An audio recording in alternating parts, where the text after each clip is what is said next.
Now we are ready. Continuing from yesterday, today we are going to talk about addressing ASGM concerns for a safe Asia. Please give ourselves a big hand. Yesterday we talked about EDC-free Asia. Today we are going to talk about mercury. So these are the two major projects that have been going on in Asia.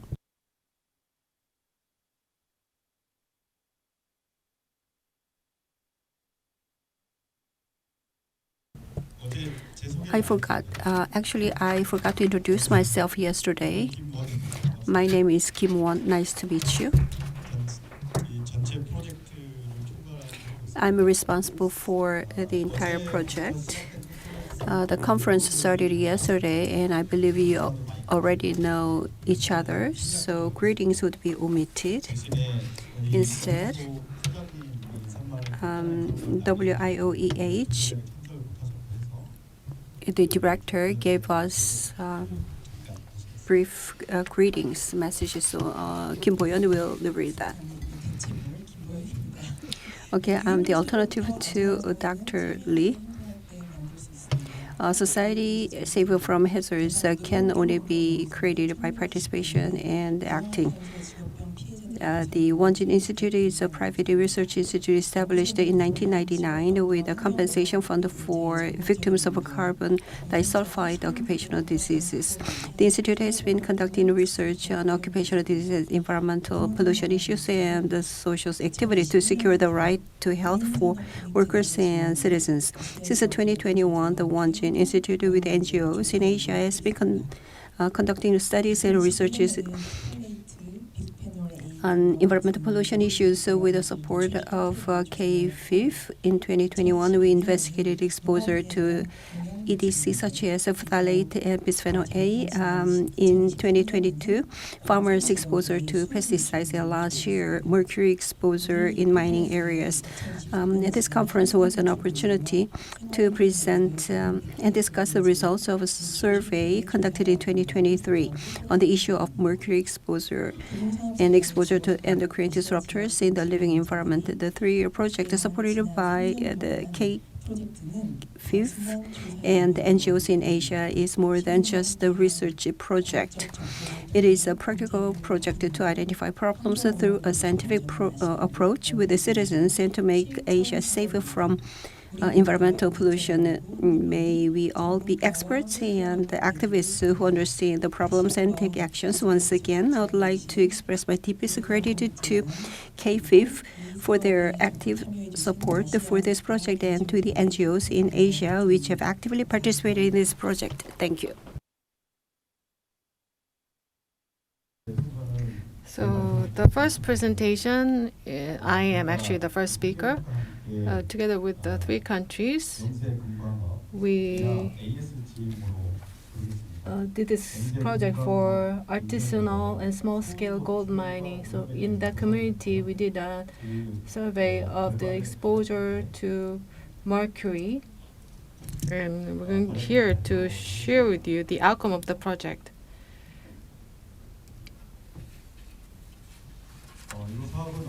So this project was briefly mentioned yesterday as well. The Korea Financial Industry Foundation sponsored the project, and Wonjin Institute backed up with technical support, and NGOs from three countries utilizing IPANT network co-worked in this project. So that was the structure. To assess exposure to mercury, we used three media. First is we measured exposure in the air. And secondly, to look at long-term exposure, we collected hair samples for analysis. And thirdly, we wanted to do comparative analysis of the on-site contamination. So we took hand-wiped samples. So we did three types of mercury monitoring. So Vietnam and Indonesia and the Philippines CGFED, Nexus 3, and Pentoxic from these 3 countries participated in this project. So in each country, they selected a topic and set up a plan, and we visited the sites. There are some limitations in terms of entering the site sometimes. So we visited these countries and explained about the overall methodology, and we did training. When we do take samples of hair and hand wipe, we did some training on how to do the sampling. And when it comes to Indonesia, we could actually visit Indonesia. We could not do the survey ourselves because of the language barrier. So a survey was done and getting the consent and hair sample and hand wipe samples. We could do these things together in Indonesia. So this is sampling done. So overall, by country, there are slight differences in terms of the sample numbers. So, but the total number of samples collected was about 600. And the analysis was done by Suncheonyoung University Hospital. And the person who has conducted this analysis is participating. Direct material analyzer machine was used for analysis. So if you look at the overall outcome, first on air monitoring, we could not do many analysis. Well, air monitoring on the site where mercury occurs, you take this measurement on the site. So worker, you take this measurement directly from the worker who is dealing with mercury. But then the workers, the target workers were the gold miners and people who extract mercury from soil. So rarely the mercury will be exposed in the air. But overall, we took about 30 samples, and in only one of them, it was exceeding the exposure standard. From morning until night, over 540 minutes, he was wearing the measuring equipment. For 15 minutes, he was burning amalgam. So for those 15 minutes, a very high concentration mercury was exposed to the air, and that was captured by passive monitor. So that amount, if you average it out, it will be over the exposure standard. So on sites where they burn amalgam, workers can be exposed to a very high level of mercury. That was confirmed. And secondly, we took hair samples and we analyzed mercury in the hair. So in this graph, you can see it shows the distribution of concentration of mercury. And if you take the statistics, average is 0.9 ppm. And later I'm going to elaborate on this, but the mercury concentration in hair, there's a guideline on this actually. It's usually 1 ppm, that's the guideline. The number of samples that was beyond that was about 42% over that criteria, over that standard. So a lot of targets were exposed to mercury for long term. We could confirm that. So this is a comparison by countries. So the graph on the left is mercury concentration in hair, and the graph on the right is results from hand wipes. So if you look at the left graph, Indonesia hair mercury level was higher than in other countries, as you can see. The average is already 1.3 ppm, already over the standard level. But what's interesting is that the result from hand wipe was higher than in the Philippines. So after this presentation, you will hear presentation on each of the country outcome. So you will see more on this. And the mercury level in hair, we compared it with control communities. where mercuries are not handled at all, those are the control communities, no mercury exposure. So if we compared, statistically significant outcome was found. The mercury level in the target area in their hair was much higher versus control communities. And other than directly handling the mercury, for instance, there are other sources like fish eating or people who are of older age, and it's higher, tends to be higher in males than females. And smokers and drinkers tend to have higher levels of mercury. Compared with our survey results, if you compensate for all of these factors, just for all of these factors, so in target community, the level was relative higher. And distribution on the right side is a target community, the left side is a control community. As you can see, the red circle shows there's a high concentration in this part. And hand wipe, this is a comparison of the hand wipe results. So there's a clear difference here. So for instance, target community hand wipe mercury level, there's a very distinct difference. That means this target area and nearby community is somewhat polluted with mercury. If you look at the concentration distribution, much higher concentration in so many groups are congregating like this. So within a target community, if we compare the individuals, here minor ones have higher level, and non-minors, for instance, a general males, 6 people there are. So maybe they used to work as a minor before.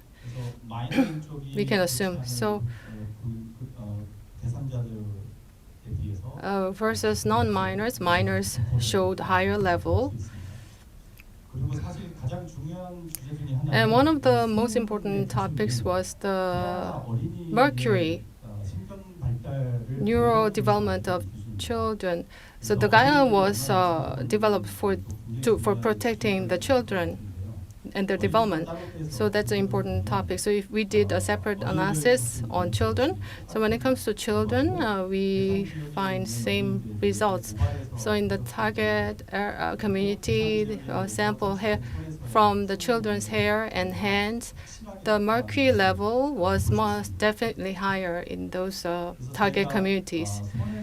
So hand sample analysis and hair sample analysis, if you do cross analysis, if you include everyone, or if you take out the minors alone, or if you analyze the children alone, in any case, people with higher level in their hands also have a higher level of mercury in their hair.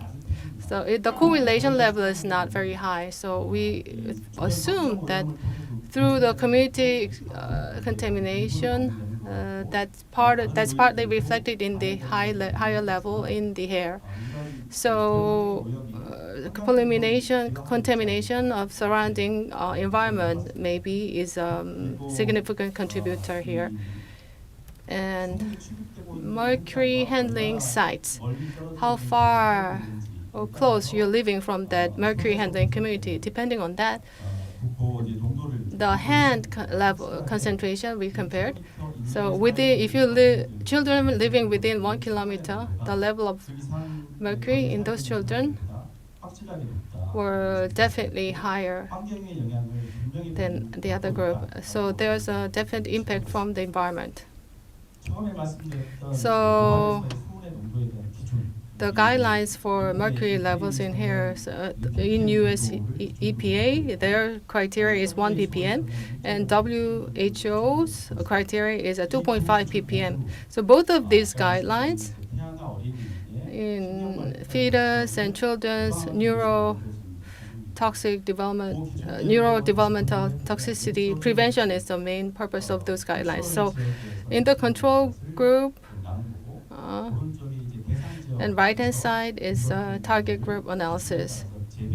So we redistributed according to the guidelines. The yellow is where it's over 1 ppm, and the orange is over 2.5 ppm. So if you look at the total, in target group over 1 ppm, it's almost 50%, and part of that is over 2.5 ppm. Compared with control group, there were many more of them in the target group. So, compared with control group, the target group showed much higher level of mercury contamination. As a result, they are showing higher level of mercury in hair samples, and where in amalgam burning work, very, very high level of mercury exposure risk could be there when it involves amalgam burning. And hand contamination represents environmental contamination, so that definitely contributes towards mercury poisoning. And the most vulnerable and worrisome group is children, and they are also showing high level of mercury, and that's we think it's due to the environmental contamination. So to summarize it, ASGM communities are definitely exposed to mercury, and as a result, the workers in the community and the family, especially the children, are contaminated with a high level of mercury. So that's a one-sentence summary of this project. So that's my presentation. So next up, we're going to hear from each of the participating countries. They're going to share with us the contents and the outcome of their country's projects. The first presenter, I'm busy. I had to make a presentation, and now I have to do MC. The first case is the Philippines. And Arlene is going to make the presentation representing Bantoxics. Thank you for reminding me, because I speak very so good afternoon, ladies and gentlemen. I'm going to present to you the biomonitoring study in one of the ASGM communities in the Philippines.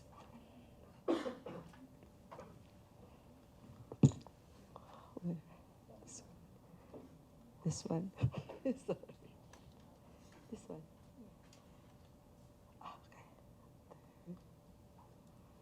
Okay. So the Philippines is endowed with rich mineral resources based on the density of gold deposits per 1 square kilometer land area. The country is consistently in the list of top 20 gold producing countries in the world. About 28 tons, or close to 80% of the country's annual gold supply, comes from the artisanal and small-scale gold mining sector. Mining activities occur in 40 provinces, 30 of which ASGM activities take place.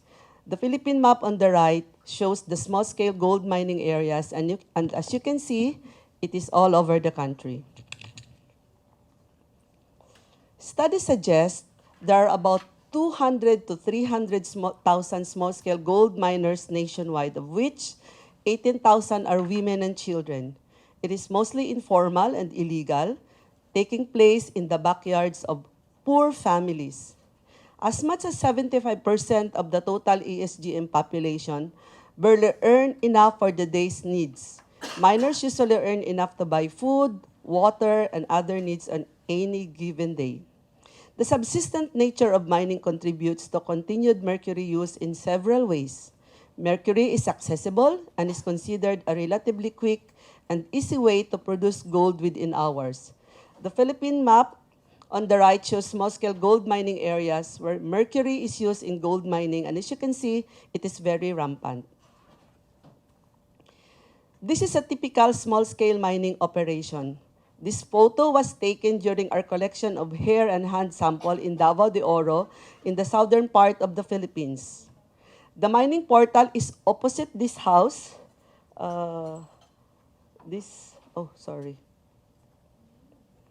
Opposite this house. This mining portal is opposite this house.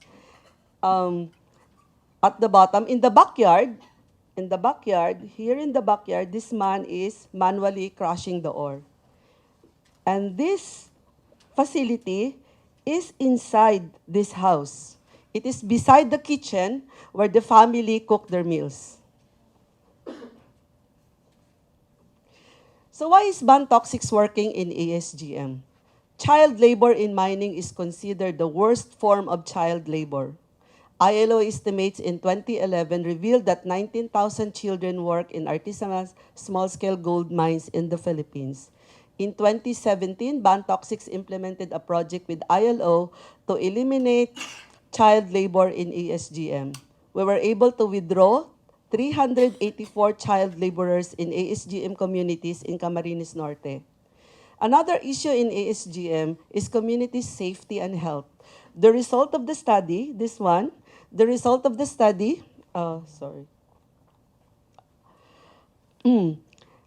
shows high level of mercury content on the hands of the community members who are not directly involved in mining operation. The figure on the left shows the result of the study where women miners have high levels of mercury in their hands. The photos show a woman panning for gold. This one, that's one of the ASGM community. And another woman, this one, is buying mercury. That small bottle, the white bottle, has mercury inside.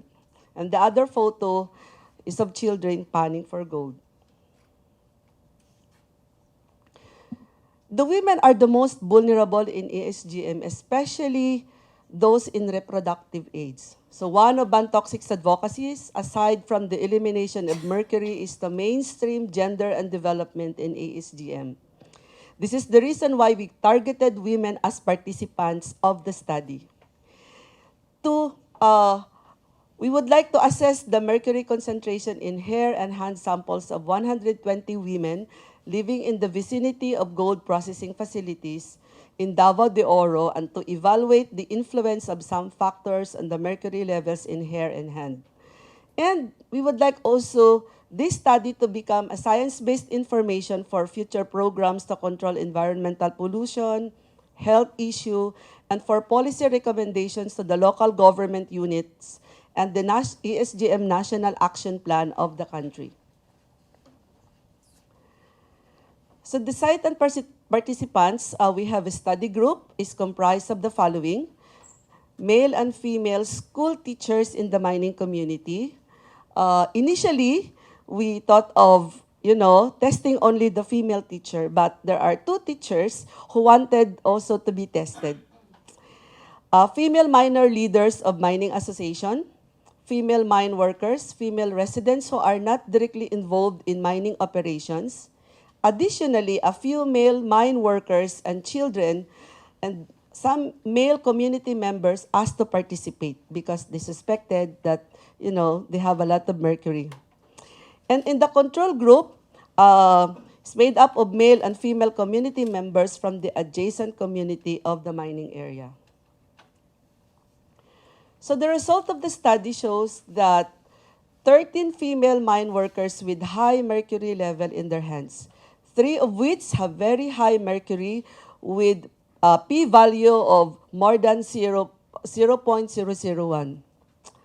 One male teacher who suspected that he has a lot of mercury. It's very true because he has very high mercury level because his family owned a gold processing facility using mercury. 12 community members not involved in mining activities have high-level mercury in their hands, one of which has very high level with a p-value greater than 0.001. 2 of the women process gold in the homes where they use mercury. And one, surprisingly, is a financier who is not directly involved in mining activities, but probably she's the one selling mercury. One child helping her family in gold processing has high-level mercury in her hands. And one female in the control group who works in gold processing plant has high level of mercury also in her hands. So this is the result that Dr. Wan previously shared. And so the results show that the hair samples of the respondents from both the target and the control group exhibit no discernible differences in mercury levels. However, a noteworthy contrast emerges from the hand samples, revealing a significant variance in mercury contamination with a p-value greater than 0.001. So the woman in target area and control area. So the result of the study also of the hair samples of the female respondents from both the target area and the control group exhibit no discernible differences. For the hand sample, there was a significant difference in mercury contamination. Lastly, we would like to acknowledge the province of Davao de Oro who helped us in securing the bioethics review permit, the Davao de Oro Provincial Environment and Natural Resources Office, the Barangay Local Government Unit of Mainit Nabunturan, the National Coalition of Small-Scale Miners, where Bantoxic sits as the Coalition Secretariat, the Nabunturan Integrated Miners Development Cooperative, and of course, a big thanks to Wonjin Institute for Occupational and Environmental Health for supporting us in this study.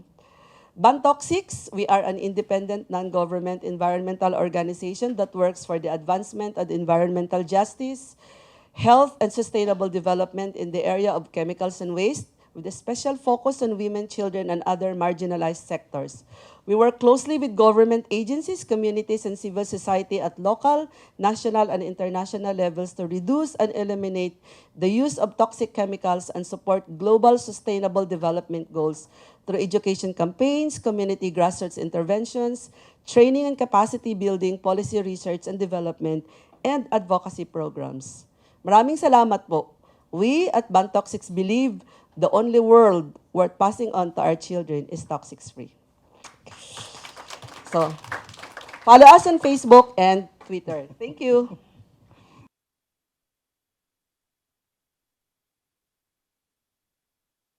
We couldn't visit the sites in the Philippines, and I looked at the photos in the presentation material, and it looks very grave. And children are exposed, which is rather distressing. As she said at the beginning, how to protect children is the utmost task upon us. Let's go to the next presentation. Next up is Nexus 3 from Indonesia. Anissa will present on the overall project and the outcome. She tends to speak quite fast. So once again, I'm going to remind her. When I went to Indonesia, we visited the sites together.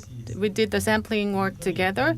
And very, very active, a proactive researcher who is very highly qualified. So please. Thank you, Dr. Wan. So hi, everyone. I'm Anissa Maharani. I'm a Toxics and Zero Waste Program Officer from Nexus 3 Foundation, Indonesia.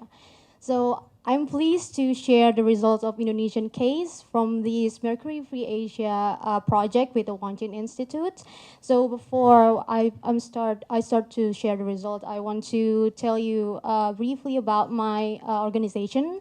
So Nexus 3 Foundation, we are previously known as Bali Focus Foundations, and we mainly work towards a toxics-free future in Indonesia by safeguarding public, especially vulnerable populations, from the impact of development to their health and the environment. So basically in our organization, we have two programs, Toxic and Zero Waste and CHIME. CHIME actually stands for Children Health Intervention for Most Polluted Environments. So this CHIME program mostly work with children, so general assessment of children's health conditions and medical treatment, and also build capacity building with for the mothers, teachers, commuters, and health workers in the most populated area. And for the toxic and zero waste program, we work not just for mercury, but also for plastic, for example. We work on waste trade, waste to energy, and then also toxic chemicals and plastic, including ADCs and RDF. And then we also work on lead in plane, transparent pollutions program in Indonesia, shipbreaking, and asbestos, and others. So maybe you're wondering how far we have done the mercury pollutions in Indonesia. So basically, this is the rough roadmap of Nexus 3's journey. So we have been dealing with mercury pollution for more than a decade. For to be exact, is 15 years.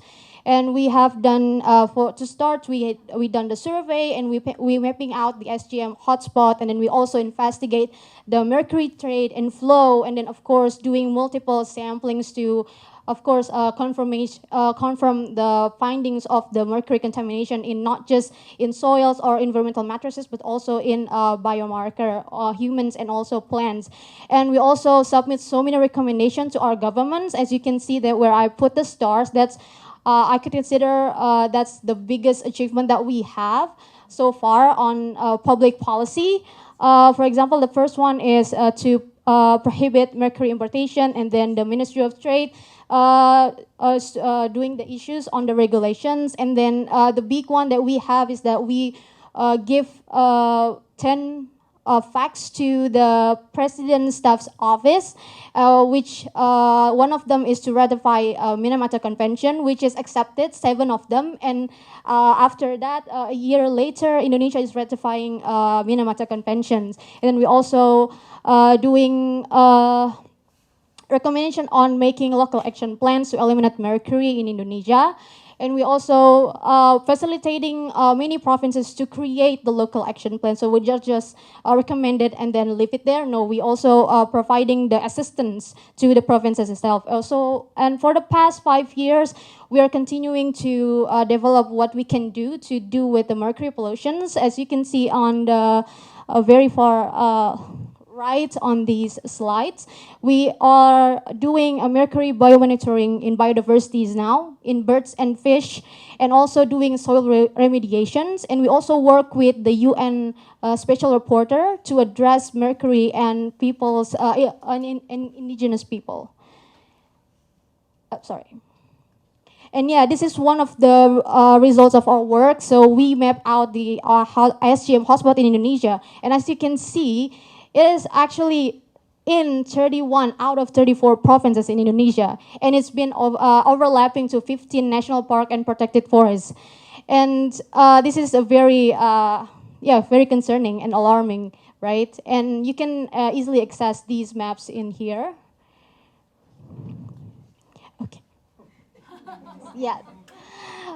Okay, and this is also one of our works with BRI, where we test so many samples, and not just in environmental matrices, but also in humans and plants and also fish. And well, as you can see, it's all of them, except the fish, are exceeding the threshold limit, the safe threshold limits.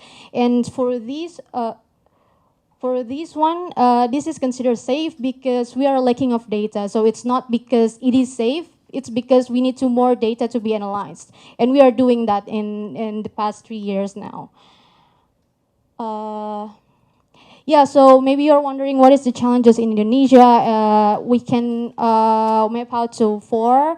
And why is the regulatory framework? Because even though we have ratified the Minamata Convention, there are the local the national action plans and all that stuff, but the law enforcement and how the national government to implement that is so poor. It's so poor. Even in national level is poor, and if we see in the local level is even poorer.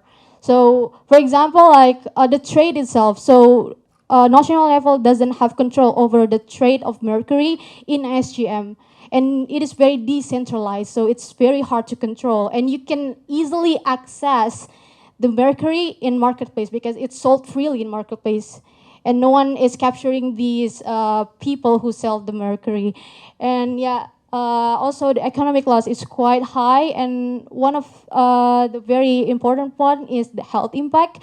So it's not just affecting the minors, but it's also to their kids and their women, because we have seen so many Minamata disease around these ASGM hotspots, and it's, I will say, it's very generational damage, right? The mercury itself. So, yeah, this is actually not just in health burden, but it's also economic loss as well, because now the Ministry of Health have to cover more subsidized to for health insurance just to take care of these children.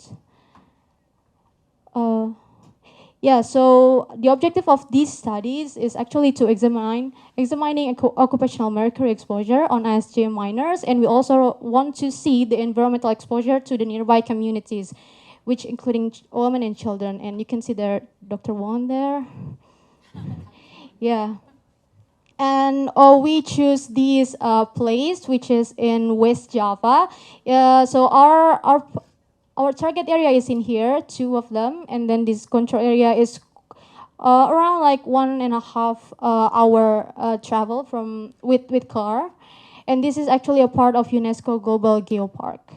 And in Sukabumi area, so Sukabumi area is known, very well known as the ASGM expert. So ASGM expert in Sukabumi or in West Java, they usually travel all over Indonesia to teach other ASGM minors in all over Indonesia. So these experts are usually being sent to other areas. And in Sukabumi itself, they have cinnabar refinery. So it's not cinnabar mining. We have illegal cinnabar mining in Seram Island, but they transport it to Sukabumi because the experts are here. The experts are here. So we have cinnabar refinery and also ASGM hotspots, a very big one. And for the first analysis is that we do the passive air sampling for miners. So we have 14 miners who were doing gold processing at that time, and we put the passive air samplers there, and we can see that the general mean is just 0.0030 ppm, but that there is this one very interesting case where one of the miners is having a very high level of mercury exposure, which is 0.065 ppm. And when we ask these miners, turns out they are doing amalgam burning for 15 minutes. So yeah, that's quite a lot for just doing burning for 15 minutes. And for the hair and hands samples, we are comparing from the control group and the target group, and we found out that the target group has higher levels of mercury compared to the control group. And if we can see a more detail and breaking down based on the categories, we categorize four groups here, where it is minors, men general, women general, and child. And minor has the highest average of mercury contamination in hair, followed by the men in general, women in general, and also child. And it also works the same pattern on the hand samples. And it's also said that it is very high. The highest is from the minors, followed by the men in general, women in general, and child. So the overall result is that minors can be exposed to the high level of mercury, especially when doing the amalgam burning, because that's what we found out from this one case. And then the mercury exposure in hair and in ASGM community is higher than that from the control community. And also have a similar pattern on the hand samples. And in Indonesia, the exposure of mercury is quite high if we can see compare from the Philippines. It's because the respondent directly make contact with mercury. And the non-minors respondent who live nearby the gold processing or amalgam burning facilities have high level of mercury as well, because even though they don't touch the mercury directly, but they live nearby or just right next to the gold processings. And the gold processing runs for 8 hours per day, and they're doing it 7 days a week. So yeah, that's how much exposure it could be. So Nexus 3 will do with these result. So the upcoming plan is that we are going to do citizen awareness program, and we're going to present and talk to the local citizens, to the local people that, and also the people that we take the samples from, and also the village officials, of course. And then we want to really advocate this to the nearby healthcare facilities to at least they do something about these people. And also we want to promote ecological child rights to our CHIME program. And next thing we want to do policy advocating to the local governments, because now Nexus 3 is assisting local action plan in West Java. So these data will be very useful for them. And we are doing the social media publication and to raise awareness of these mercury pollution as well. So yeah, that's that from me, and we will say hatur nuhun. It's from Sundanese, language. Yeah, thank you very much. It means thank you. 하트 네, 감사합니다. 예상한 대로 Thank you. As we expected, you went really fast and you did made a great presentation on the outcome of your project. So in Indonesia, very just making a just transition. It was one of the important themes. For the miners, the hotspots were in the UNESCO designated geoparks, so they want to make a transition towards tourism communities, and part of the effort is responding to the mercury contamination. And Anissa,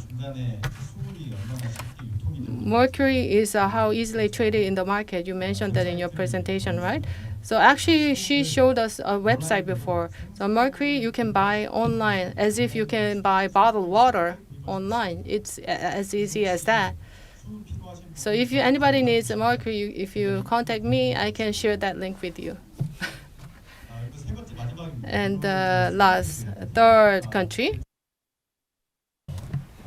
From CGFED, which participated in the project, Hunai is going to make the presentation. Thank you. Good afternoon, everybody. On behalf of CGFED research team, I will have another chance to share with you our work and effort related to the ASGM research we engaged with the Wonjin Institute last year in our country. It is the main structure of our sharing. And about CGFED, I think it is not necessary to repeat with all of you because yesterday I introduced quite in detail. And now I'd like you to jump into the situation of the ASGM in our country. When we engage in this research, we conduct a data survey, research, and we found that there is no official statistic about the ASGM in our country. And luckily, we found a report on the global burden, global health burden from the disease of the mercury use in the ASGM. That was announced by Steckling and his team in 2017.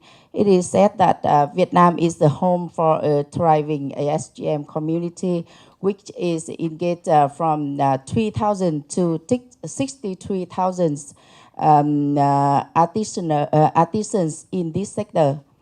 And in Vietnam, the mercury trade is legal.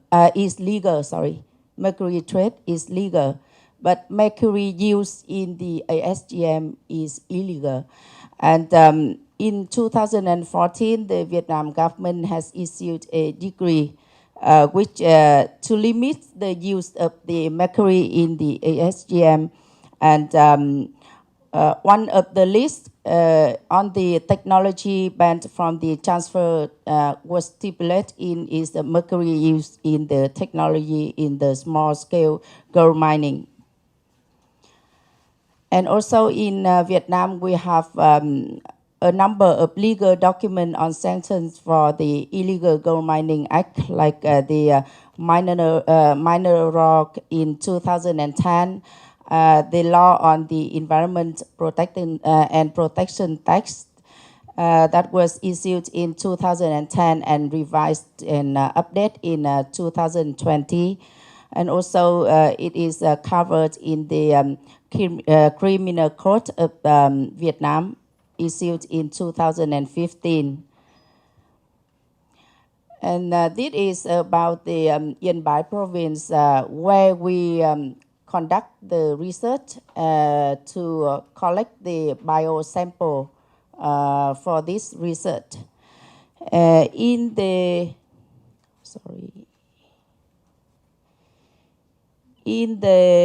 screen, you can see Yên Bái is here.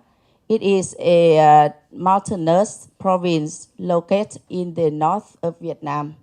And it is around 150 kilometers far from Hanoi. Yên Bái is famous for its rich and diverse mineral resource with the metals and non-metals, and mineral is used for the building materials. And also not only famous for the rich and diverse mineral resource, Yên Bái is very famous for the illegal gold exploitation and illegal sand exploitation.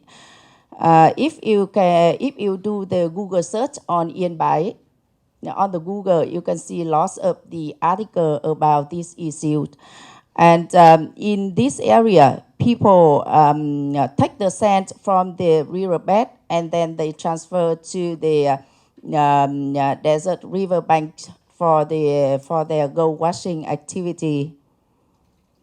And in the picture here, you can see it describes the sand is taken from the riverbed and sent to the small boat like this, and then transfer to the riverbank for the artisan to take to the home. And in order to avoid the management of the local authority, the gold washing activity is conducted right at their home, on the backyard of the home. Maybe when you see the house, you cannot realize there's a small workshop for their gold extract activity in the back of their home. And the household owner, they went take the rock and ores and sand into their home for to conducting the activity of the green squid, and also they use the chemical to refine the gold. And in the picture, you can see that there is a small workshop in the back of the home, and a group of men, they are participate in the different activity of the gold refining. And also you can see a small girl who's playing nearby the workshop.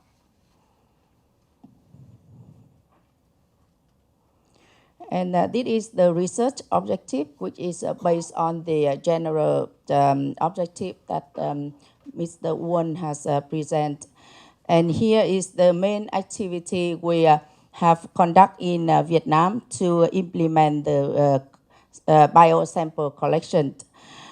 Because apart on the research on the legislation against the small-scale gold mining, about the policy context in our country, we conduct a research team in the local community.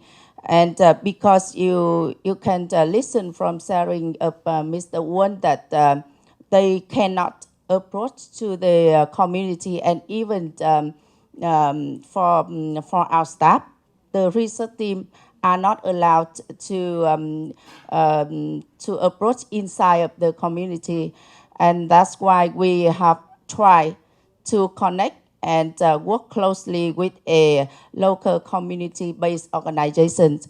They have closely and they often conduct different kinds of research activity with the artisans in the small gold mining sector in this area.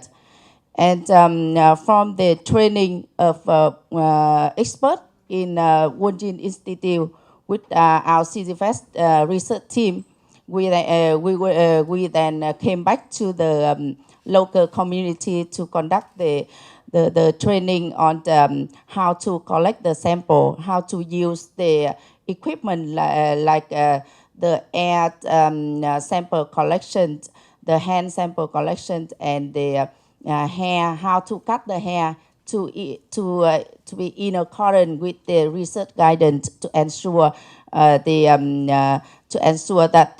to match with the requirement of the research, and and then after collecting all of the sample, we come back to our office and send back to the expert from Wonjin to bring back to Korea. And also we participate in the workshop sharing by the Institute about the analysis result. And the next step will be the communication plan we develop in SCGFED for this project. This is the research sample. We have collect the bio sample for this research. In total, we have collect 20 sample, air sample and 64 hair sample, 62 handwives from artisans and their family members, including their wife and their children. Also, we approached the control group, including men, women, and children, to compare the results. And this is the research result in general. There is evidence of the mercury exposure in the target group compared with the controlled group. There was 11 out of 20 artisans who was found higher level of mercury exposed than the other. And 3 of the women in the target group was found a higher level of mercury exposed, and 1 children in the family of girl artisan was found exposed to mercury. And those pictures are taken by our research team when they visit to the inside the house of the gold artisan in Yên Bái province. And these are their equipment in to refine the gold, and they do not share with us more information about which kind of the chemicals they use during the process. They just share the very general information about this kind of box are content with the chemical they use during the their working process. Yeah, and these also the different kinds of container, and even the waste is put on a container, and then after a few days there will be a collector to come to this house to collect and then sell to another person. But we do not have much information about that. Just know about their selling about this. And for and the upcoming activity in terms of communication, we think that the most important thing is to have the result of the analysis to be shared in detail with the artisans and their family, so that they can understand about how the mercury level they are exposed, not only by themselves but also for their family members. And also we will try to develop the newsletter for communication, and we are thinking of develop a policy brief to send to the local authority, like the Ministry of Natural Resource and Environment, based on our situation, and we will decide later. Yeah. And we think that for this research, it is like the groundbreaking research, because we found during the field trip, we gather information we saw that it is the new finding that should be have a more detailed and deep research, which is to collect more information exactly from the local girl artisans about their work, and about the chemical they use during the process, as well as the owner of the enterprise who hires them to do this kind of work, because they are not the boss, but they are hired by the other at the upper level. Yeah, that's my sharing about the our job and effort to this project. And thank you for your listening. And we know that compared to the other country, the mercury issues in our country is not a easy to approach issue, especially for the mining sector.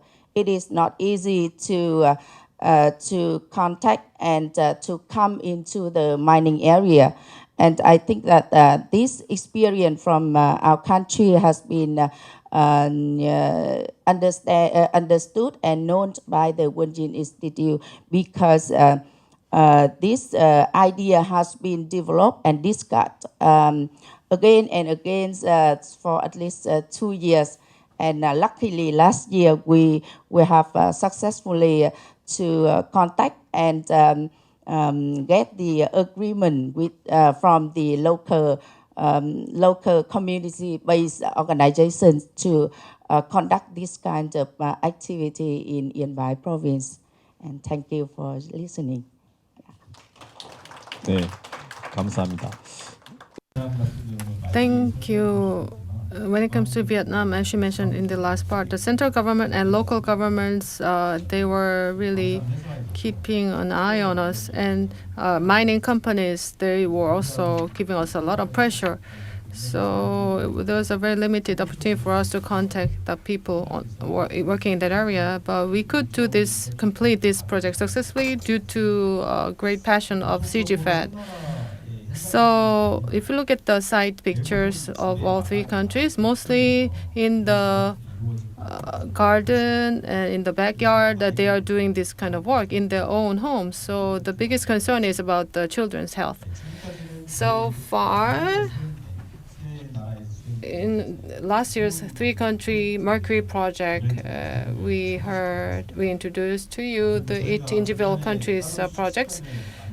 Now, we do not include the break time in the agenda, but we prepared some coffee and cookies in the back, so please feel free to use them, and then you can peek out of the room to use the toilet if necessary.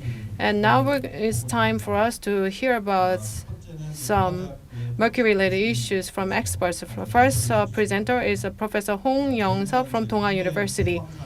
In closed mines in Korea, so including the mercury, he's going to explain to us about the heavy metal exposure and health effects of abandoned metal mine residents in Korea. Hello everyone, nice to meet you. I am preventive medicine professor at the Donghua University School of Medicine. My name is Hong Young-seop, a professor. Very nice, and MD. Nice to meet you. Well, today we're dealing with mercury issues in Asia. How to make mercury-free Asia. That's the topic. Professor Baek Do-myung and the team leading this project, my special thanks to them for this invitation. In 2016, I was involved in KOICA project. So Asian government officials were invited to Korea back then. So in vulnerable exposure in vulnerable groups. So I did some lecture on that. So my part presentation was on exposure in mining communities.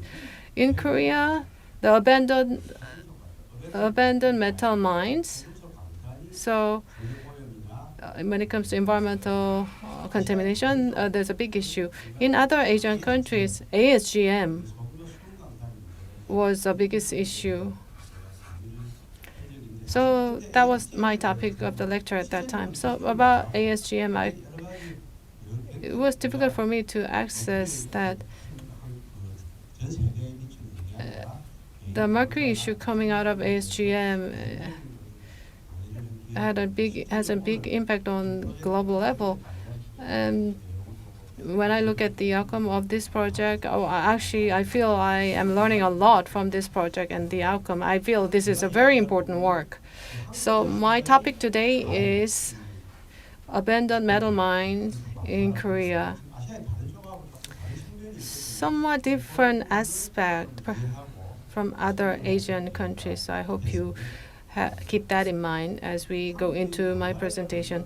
So this mine communities contamination and some accidents over the years has been a big issue in the society. A lot was done in Korea. So I'm going to start with giving you the background and health survey of mines and key findings I'm going to share with you. So when it comes to the metal mines, so their impact on humans. Well, mines, once you have a metal mine, once you have that created, actually when it's closed down, when it's abandoned, there's an even bigger problem. Once you mess with the environment, once the use is finished, there's even bigger problem. Same for the mines. So it's almost impossible to put it back into its original state. So once you abandon a metal mine, afterwards, surface groundwaters and leaks will be coming out of those abandoned metal mines, contaminating the crops, and eventually will have an impact on human health. But not just that, but the soils and water contamination, and that's not it. So there's some sediments, and that will be blowing in the air, getting into our respiratory systems, and so on. So, environmental statistics. Soil contamination data in Korea, annual report on the environmental statistics. This is published every year. So abandoned metal mines, the issues are cadmium, arsenic, So incinerator sites and the refinery. Actually, this is much higher. Cadmium, arsenic levels and lead levels are much higher in the abandoned metal mines. Serious issue. And the chemical in question here, mercury, it's not that high, as you can see that. We don't have ASGMs in Korea, as you know. So compared with other vulnerable areas, mercury's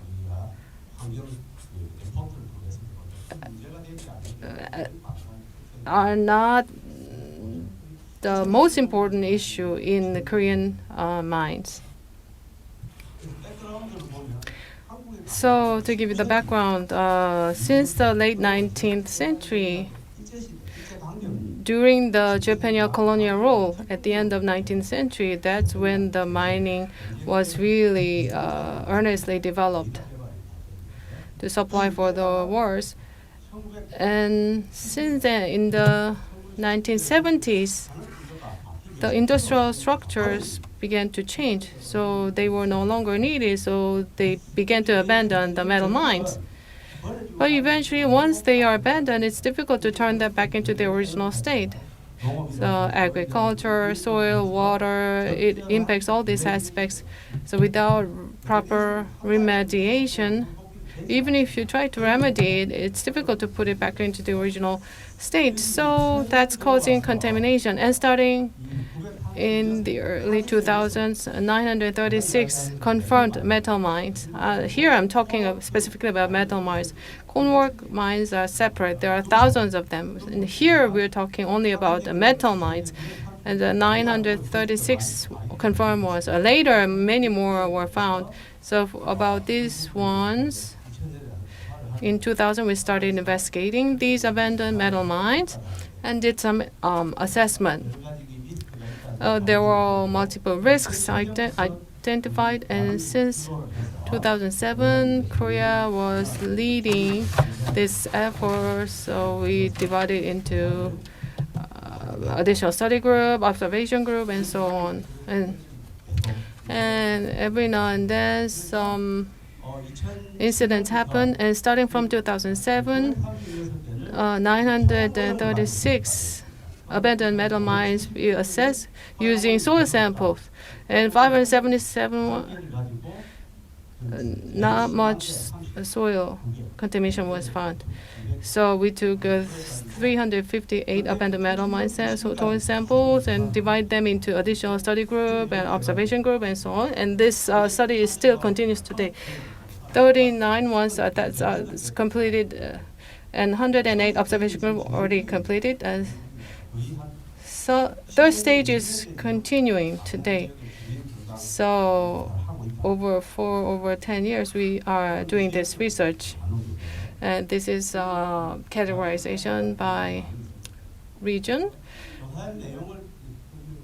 So to explain about our study, in first stage, the 38 abandoned mines were evaluated. We investigated 7,054 residents. In second stage, we didn't do control group comparison because control groups are difficult. If it's a meaningful control group or not, you can make a comparison, but whether that's not always necessary. When it comes to Korea, we do national health surveys done and so on, so you can use that as well. So in second stage, we did not have a control group comparison. So a total of 4,500 residents were participating in this study. And biomedical monitoring was included, and questionnaire surveys were done as well. So basically, in mine communities, this is a satellite image. We did 100% investigation within the 3 kilometers of area where residents are living. So this is what Korean mines look like. So leachates will be leaking out of this. It looks like a small amount, but 30 tons per day almost. You don't see that visually, but if you analyze the samples, or you find that almost 30 tons of this water leaks out every day. So according to the Korean law, we did environmental exposure monitoring is done about soil and water. So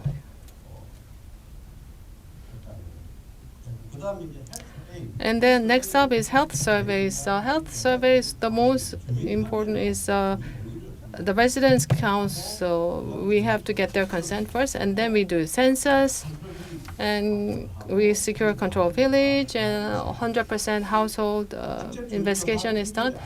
And ASGM workers, it's difficult to do investigation directly, so we have to go through each of the steps. So we investigated all the residents within the 3-kilometer radius. So we investigated into all households and basically lead, mercury, cadmium. Those were the basics. But mercury, we did some investigation, but we put that off the list in the second stage because we did not find significant impact of mercury. And then we do sample collection, so samples are divided into different groups and data construction done.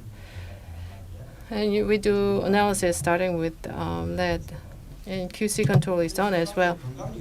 And health impacts, we start with questionnaire, CBC, chemistry, because this is metals, heavy metals, the target impact, kidney impact is the target, low molecular protein, beta, microlobin, energy, blood function test was done, function, EGFR. So health impact assessment was done like this. So if you look at the 7,000 people, there were more women, 60%. Average age they are quite old, so 65 in the mining communities. So first stage for 7,000 people, blood cadmium, urine cadmium. So this is the total Korean population. It's much higher than the national average, right? Blood cadmium is high, but urine cadmium is very high, which means long-term exposure. Same for lead. But here, arsenic, we could not accurately measure arsenic. So I'm not going to mention that. I'm going to mention it only in the second stage. And if you look at the mercury level, similar to national data, and same for environmental exposure. Compared with the control group, not much difference. So mercury doesn't make much impact in Korea. So when you compare with control group, the cadmium level, this is blood and this is urine, cadmium level. So here again, this is lead and this is cadmium in stage 1. So in both, this is lead, especially there was a difference in cadmium. Also difference with the national data, much higher than that. And at that time, when we compared mercury level, there was no significant difference. Exposure seems to be a little bit higher, but not much difference. So mercury, not much impact in the mining community. So in second stage, we did not include mercury in second stage. Blood cadmium and urine cadmium and arsenic levels, you see difference. There's an impact in soils, and arsenic and cadmium both very high. So that's a consistent outcome with the environmental exposure. In second stage, we covered 45,000 people, 67 years old, more women. So in second stage, urine cadmium high. This is national data, much higher than that. Same for cadmium in blood. So same for lead levels. Arsenic, urine level, much higher than the previous. This is more accurate. It is somewhat high. There's another data. Arsenic, same for mercury.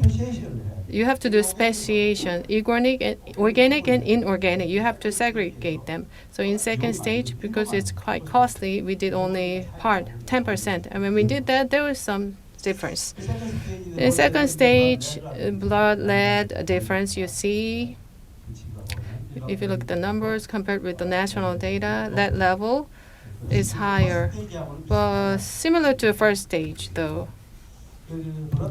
And blood cadmium is the same compared with national data. It's higher.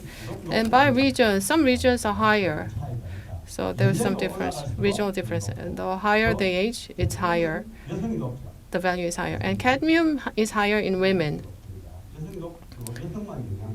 So only women are impacted by this. Itai disease happens all in women, never in men. maybe in the biosystem of women, they're more susceptible to cadmium. So cadmium in urine, similar characteristics, higher in women, and there are regional differences. Arsenic is important. Within 3 kilometers, that's red. Farther than 3 kilometers, that's blue. So we separated that. Residents living within 3 kilometers, total arsenic is higher. Living nearby, their level was higher. And we further separated these residents. Total arsenic is not enough because trivalent and pentavalent, those are important, very dangerous chemicals. Trivalent and pentavalent in urine we analyzed. Total arsenic 10%, top 10% we did analysis. Over 90% percentile, this is the kind of high level you get. You're not supposed to get these values. Trivalent and pentavalent arsenics, they are exposed only in the environment. These are carcinogens. They are from environment. 90% in the mining communities in Korea. This was meaningful outcome. This is probably unique to Korea. And globally, mercury is important, but arsenic is actually higher, has higher ranking. Arsenic. Next step for the Asian project is probably arsenic. Trivalent and pentavalent, these two are interesting because when we analyze them, of those people, mine workers showed higher level. And people who drank water in that area, they showed higher level in the urine sample. So that means there's environmental exposure. So ABCD, that stands for the names of the mines. Inorganic arsenic, the highest top 35, trivalent and pentavalent, are very high in them. Ranking top 10th ranking, it's over 5. It's very high level. So we analyzed more than 100, and top 10 is the result is like this. So you can see in Korea, cadmium and arsenic. Same for soil contamination. Cadmium and arsenic, these are the most important, showing similar results for both for human bodies and in environment. And we did some health assessments. Depending on cadmium levels, we looked at hypertension. So in the mining community residents, higher the cadmium content level, hypertension incidence was higher. We separated by gender, but it was actually higher in women, as we observed. This is female and this is male. Clearly, the higher the cadmium level, you see more incidence of hypertension. And renal function, blood cadmium, depending on blood cadmium, beta-2 NAG, we look at. Beta-2 NAG were, the higher the cadmium level, they were also higher as well. And compared with other communities, maybe this is unique to mining communities. So how much is their difference? So this is abandoned metal mine, this is refinery, and this is general population. So compared with general population, these residents show higher level. And this is blood cadmium, and this is urine cadmium. Urine cadmium is much higher than in refinery. This was done in last year. So this one is much higher, you can see, urine cadmium. And then this is blood cadmium, the numbers, mine versus control group. You see definitely some difference, higher than controlled areas. And this is mercury. In this area, we analyze mercury in this area. So in mine areas, higher than control group. And this is not affected by mining. So this is a seashore area, and Koreans eat a lot of fish. So Indonesia, those countries must probably have to consider eating fish as well, mostly from ASGM, but fish is also contributing maybe. So here it's high. The number is higher because of the eating fish, I think. I don't think this is higher than in control group. So this is due to diet. So abandoned metal mine and smelter, refinery workers, EGFR, we looked at the most important indicator for renal function. So in abandoned metal mine residents, they showed higher level, much higher. So we confirmed there is an impact. So how to remedy? We're trying to remedy the situation because there's an obvious impact on this resident, but they are getting older. So they're not really coming out to raise an issue. So although there's a confirmed impact on their health, much higher than in other communities, right? So let me summarize the outcome. Through the first and second stage surveys, abandoned mines have clearly have an impact in ASGMs in Korea. There's almost no ASGM, actually no ASGMs in Korea. And metal mines in mercury concentration do not have an impact on the residents. Compared with national survey data, it's much higher. When it comes to hypertension, cadmium is having a health impact. When it comes to arsenic, nearby residents have higher level, low molecular proteins due to metal exposure, having an impact on renal function. That was confirmed. So those are the conclusions of the study. So far, we have completed first and second stages. We are investigating the miners, and we are preparing for the third stage. So, okay, same for ASGM. We did this great project, but if we stop here, it's difficult to assess properly. We have to have continuous study, and for higher level people, we have to do a follow-up study and also look more into their health impacts. So we prepare to do just that in Korea. We've been working very hard in this area, but we still have to find more data to confirm the causality as well. Thank you very much. That's the end of my presentation. Okay, so the questions we're going to take after we hear all the presentations. Thank you.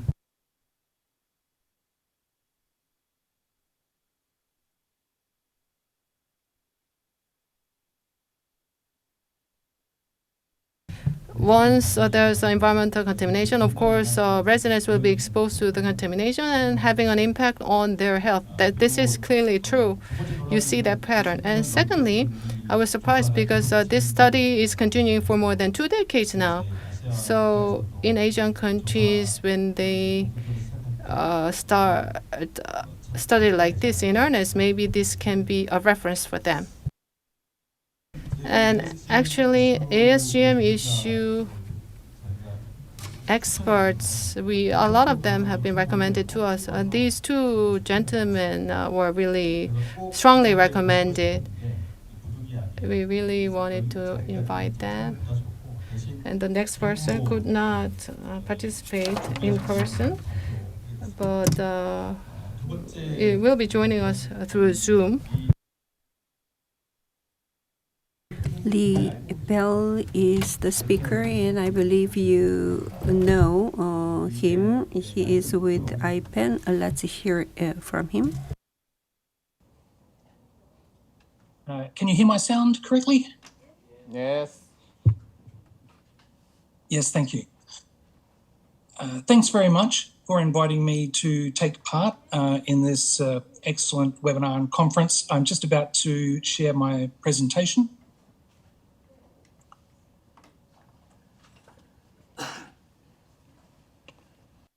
And I believe that should be coming through okay.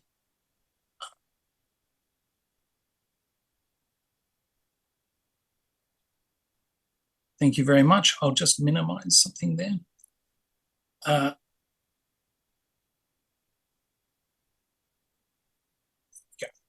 So what I'd like to talk to you about today is the broader issue of ASGM, the global mercury trade, and its regulation by the Minamata Convention, and problems with the Minamata Convention in terms of loopholes that require amendment. And as a part of my presentation, I'll be talking about the need to amend the Minamata Convention and how that should be done. A little bit about myself and the organisation IPEN, which is the International Pollutants Elimination Network. Our mission is a toxics-free future for all. We're a global network of over 600 NGO groups in 120 countries, and we're globally and regionally balanced in terms of leadership.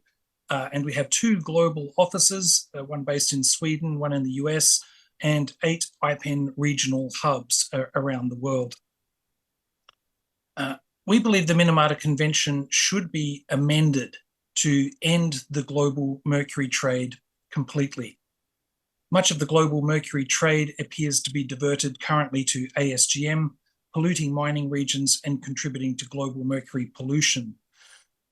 There are very few uses left for mercury in terms of industrial processes or products. Most of them have been phased out through the convention, with the exception of perhaps dental amalgam, some lighting products, and a couple of industrial processes. But other than that, most of the mercury trade appears to be heading towards ASGM in different countries.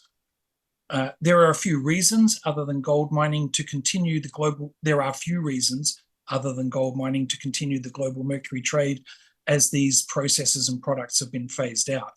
And the few that are allowed uses to remain other than ASGM could be supplied by domestic recovery of mercury from things like phased out equipment containing mercury, mercury that arises as byproduct from mining or from oil and gas production. Recovered mercury from contaminated sites will increase as time passes, and that elemental mercury could be used for the small amount of domestic purposes that are legal that countries may have. And mercury recovered from mercury waste treatment plants could also be used for the very small amount of legal uses that remain at a domestic level within different countries. And because of this, there is little need to continue the international trade in mercury. If we were to end the global mercury trade, the value would be relatively small in terms of affecting commodities, because the value of the legal mercury trade is small compared to most other commodities traded worldwide, and would have little impact on any individual country if the trade were ended. Just US dollars 30 million globally were traded in terms of mercury in 2020. It's not very much. The EU and the US have already banned mercury exports, which demonstrates that it can be done.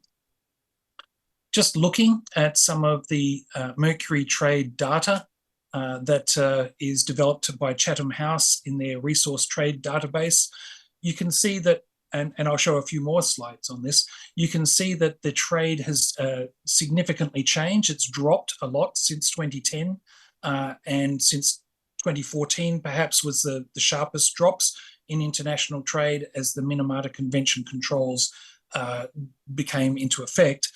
But looking here at the 2018 data, we can see there was a lot of mercury being traded legally to Bolivia. And then from Bolivia, a lot of it was smuggled across borders into Brazil, Colombia, Peru, and elsewhere. That's not shown on this map because the illegal trade isn't revealed through this data. This is just the legal trade in mercury. And you can see that Russia plays a significant role, as does Tajikistan and the United Arab Emirates. Some countries act more as clearinghouses and shipping on mercury. India, in particular, is one of those countries. When we move forward to 2019, we can see that the dynamic has changed somewhat, and that Peru and Argentina are exporting mercury to Netherlands and Switzerland, but that's for treatment and disposal, not for use. You can see a fair bit of trade between Tajikistan, which has mercury mines, to the UAE, and then trade going back to Russia, and then re-export from Russia. Tajikistan also exports to Vietnam. And Bolivia is receiving mercury from a number of different sources in this graph. We're looking at a value in 2019 of around $42 million. And it drops significantly, the legal trade, as we look at 2020, and it's reduced to under $30 million US in terms of value, and around 890 tons in terms of weight. Again, we can see a lot of activity between Tajikistan, United Arab Emirates, and Russia, and re-exports to Bolivia and exports from Mexico to Bolivia as well.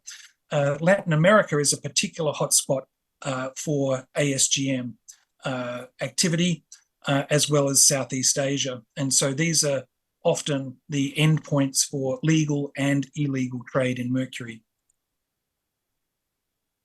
In terms of what the global mercury treaty is doing to reduce mercury levels, there are national action plans from countries that have ASGM, and on the screen you can see the chart showing the anticipated reductions in mercury use through the controls in the national action plans up to 2030, where it's claimed that reduction will be significantly reduced from the current levels.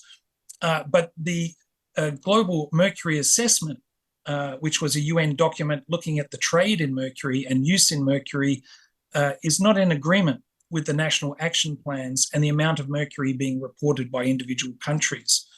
In the GMA, or the Global Mercury Assessment 2018, ASGM globally uses around 2,059 tons, with a high uncertainty level and a fair range of difference between 897 to 3,000 tons. The Minamata Convention National Action Plan reports for 2021 are talking around about 350 tons, which is considerably less than the amount of global mercury use estimated in the Global Mercury Assessment. And when we look at the Chatham House data, which is very carefully checked for double counting and global weight trading, they're looking at 891 tons in 2020.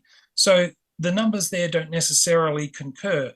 And it has also been claimed that within Indonesia alone, that the Indonesian Miners Association may be using up to 3,000 tons per year, and that was in 2018 from data obtained by Nexus 3.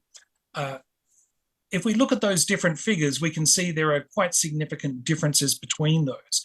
So the Minamata Convention National Action Plans may only be dealing with a relatively small fraction of the mercury that is actually making its way into ASGM around the world. ASGM is an allowed use for mercury under the convention, and we believe that this must be brought to an end. Many countries have already brought about this provision at national level, but it's still permitted under the convention. And we believe that that provision should be removed and ASGM use of mercury prohibited. Allowing mercury use for ASGM sends a signal that gold production is more important than human rights and the impacts of mercury contamination. Prohibiting mercury use for ASGM through the convention allows parties to take a tougher stance on mercury use in ASGM at their domestic level. Arguments that ASGM miners need mercury to make a living are largely hollow. It's like arguing that workers need to be able to mine asbestos for a living. Every worker has a right to be protected from toxic work environments, especially when those environments have intergenerational impacts. And communities obtaining no benefit from gold mining, including Indigenous peoples and women from small island developing states, are suffering from high mercury body burden from eating contaminated fish because they have few alternatives in terms of their diet. But most of that mercury is coming from gold mining entering the ocean, gold mining mercury entering the oceans through runoff, through rivers, and then building up in fish stocks and causing those people who rely on those fish stocks for dietary protein to become contaminated and increase their mercury body burden. IPEN has conducted mercury hair sampling in over 25 countries now, and the highest levels that we've found amongst women of childbearing age tend to be in areas with intensive ASGM or in Pacific Islands where the women are heavily dependent on a fish diet. And I'm not sure if you can see it on your screens, the very highest levels we recorded ever were in Indonesia, in areas where ASGM was conducted, but also people had a high fish intake. We conduct dietary surveys of those individuals, and we record how much fish, what type of fish, and how often they eat fish over a period of time before the hair samples are taken. We use the limit of US EPA limit of 1 ppm in hair, which you can see in the solid red line.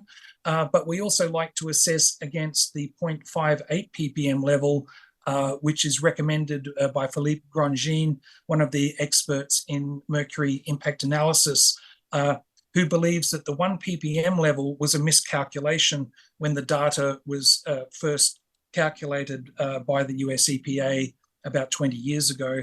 And his recalculation of the data suggests that the safe limit is more like 0.58 ppm. But again, just looking at these levels, you can see that many of the small island developing states, the Pacific Islands, which have no gold mining whatsoever, are impacted by their heavy fish diet and mercury contamination. Indigenous human rights are also being trampled by gold miners encroaching on their lands and using mercury. Mercury use is as prevalent as ever in many areas and undermining the human rights of Indigenous people by contaminating their food supplies, including fish, chicken and rice, significantly elevating Indigenous women's body burden in ASGM regions, leading to impacts on the fetus, newborns and the mother. Miners that are called wildcat miners, or in Latin America, garimperos, destroy vegetation, rivers, and consume local wildlife. That's an important food source for Indigenous people. And miners also cause, in many areas, Indigenous community deterioration by bringing drugs, alcohol, violence, and prostitution into protected areas. There's also many reports of miners intimidating, attacking, and even killing Indigenous people who try to protect their land. This is particularly in the Amazon basin and surrounding areas in Latin America, which have become a hotspot. I'm just going to give some examples from Latin America, particularly Bolivia, more to illustrate a point about environmental contamination, and then I'll move to a more specific Southeast Asian example. We conducted sampling of 2 Indigenous groups that are related along the River Beni in Bolivia, and we found that even though these groups were over 380 kilometers apart, they had almost identical elevated mercury levels.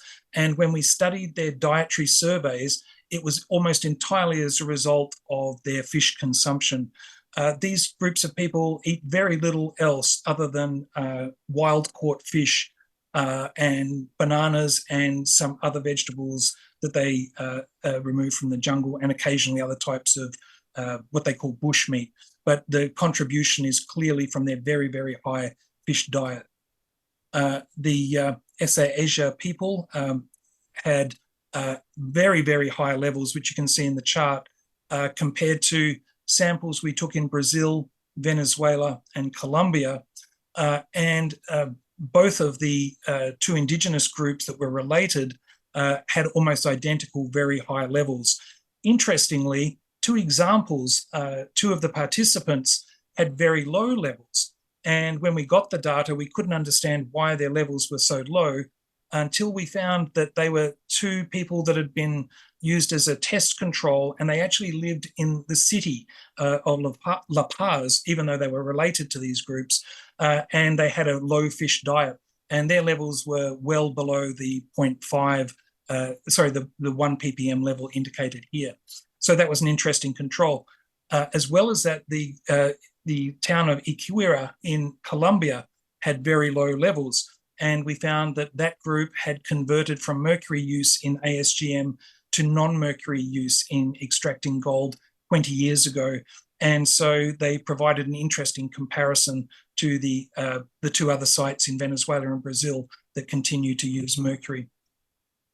But reverting back to Indonesia in this case, which is a global hotspot for mercury ASGM, and credit goes to Bali Focus, or now named Nexus 3, for producing these maps of ASGM hotspots throughout Indonesia. You can see there are many, many locations and large amounts of mercury used every year. The key ASGM issues for Indonesia include domestic primary mercury mining occurring of cinnabar or mercury ore, which is feeding the local ASGM trade and some illicit exports. There's between 300,000 and 500,000 people engaged in ASGM. There's hundreds to thousands of tons of mercury used annually to extract gold, according to the Miners Association. There is corruption amongst some police, military, and politicians, which enables the ongoing trade and use of mercury in ASGM, despite regulations prohibiting it at different levels. There's a lack of mercury storage, treatment, and stabilization facilities, and this hampers the government efforts to manage confiscated mercury. Non-mercury methods of gold extraction are seen as less convenient by miners, even though they might be more efficient and may take longer or require more investment. Mercury is sold to miners quite cheaply in things like plastic drink bottles and small plastic bags. There's also a hierarchy of gold and mercury dealers or bosses and others within the with power in the gold extraction system that lock in the use of mercury in gold ore processing, and they profit from both. And in some cases, they exchange mercury for gold, which makes it a lot harder for non-mercury processes to be used. I took part with Nexus 3 in investigations of mercury use in Indonesia in 2019, and we looked at a number of ball mills, cyanide plants, and the toxic waste that arose in a number of rice paddies near these production plants in West Nusa Tenggara, or West Sumbawa province. And I have a few short videos that I hope will work here to give you an idea of the working conditions that affect the miners. So in terms of ball milling and producing gold through the ball milling process, the worst process you can use is whole ore amalgamation. You can see the picture here of the gold ore, the rock, which a gentleman is pointing to. That is crushed using hammers or other means. It's put into these ball mill, groups of ball mills which spin around, powered by a petrol generator, and mercury is added into those ball mills, which contain an amount of water and the mercury ore, and they contain either metal balls or bars that crush that ore into a fine powder, allowing the mercury to extract the gold. You can see here the gentleman is holding the material that comes out of the ball mill, which is a crushed ore and water slurry with mercury mixed into it. They extract a mercury gold amalgam from the ball mills and squeeze that out and are able to obtain some gold in that process by burning off the mercury gold amalgam. A lot of the tailings or the material that drains from these processes ends up in these liquid tailings ponds, which contaminates them on site. And while some gold is recovered at this stage and burned off, and some liquids are dumped in the tailings ponds, you can see there's bags of this slurry material that is saved and sent on to another process. And in that case, it's the cyanidation process. You can see these tanks where the drained solids are taken to. In the foreground, in the white bags, is the material from the ball mills. And these are placed in the tanks. It is mixed with cyanide and a small amount of activated carbon, and it's agitated and stirred for a period of time. And this dissolves any remaining gold into a liquid form that is attracted to the activated carbon. And you can see the activated carbon here. There's the bag, the empty bag showing that it's specially for gold mining. And you can see the miner holding some of this activated carbon in his hand. That's placed into those large tanks in small amounts, probably a bag or two for each of those silos. Now, I'm hoping this video will work. This shows the process of one of the miners extracting the extracting the carbon that contains both the dissolved gold and the activated carbon also absorbs any residual mercury. I'll see if I can activate this here.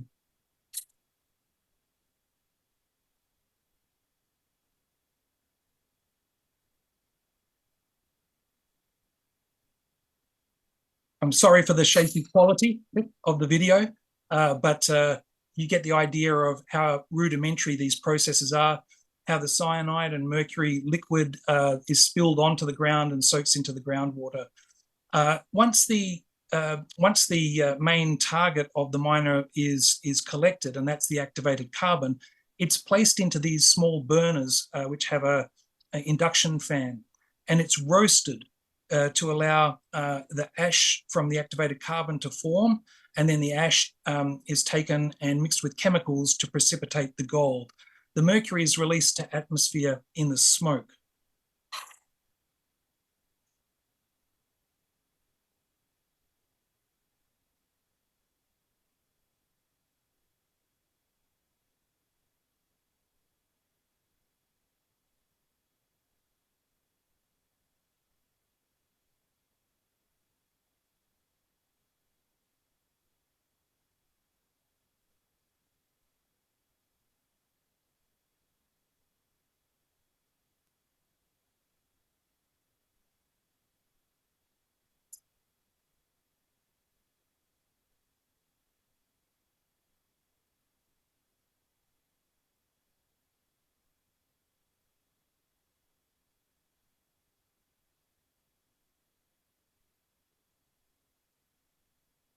And once that roasting process is complete, the fire is extinguished or goes out of its own accord, but it leaves very high levels of smoke, which is contaminated with mercury vapor in the zone of the workers. And we had a Lumex analyzer on site provided by Nexus 3, and they measured levels of mercury nearly 3 times the US EPA of action level, the US EPA emergency evacuation level of 10,000 nanograms a meter cubed. And I'll just give you an idea of what that looks like for the workers.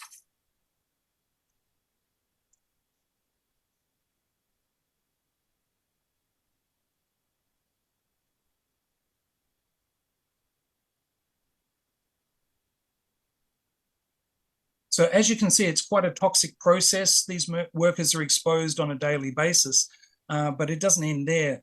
The contaminated tailings that are left after that activated carbon is removed, in this case, were dumped in large tailings piles or into the boundaries of the rice paddy, which was next door, even though this is the dry season, it wasn't in use. And we were told it was also given to local residents for building foundations of their houses. So the material spreads from the cyanidation plant out into the local environment without controls and causes further contamination. And just to make another point that was raised earlier, even if we do amend the convention to prohibit the legal trade in mercury, there is no doubt the illegal mercury trade will persist. And as it was mentioned, you can buy liquid mercury online with very few controls at all. But the benefit of banning the global mercury trade is that customs and border officials will know that all the elemental mercury they come across at the border is illegal.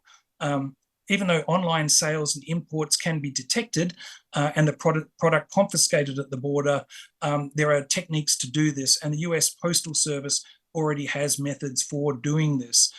So it makes it a lot easier if we ban international trade for customs officers to know that the imported mercury isn't being mislabeled as being for another allowed use, like dental amalgam or some industrial process.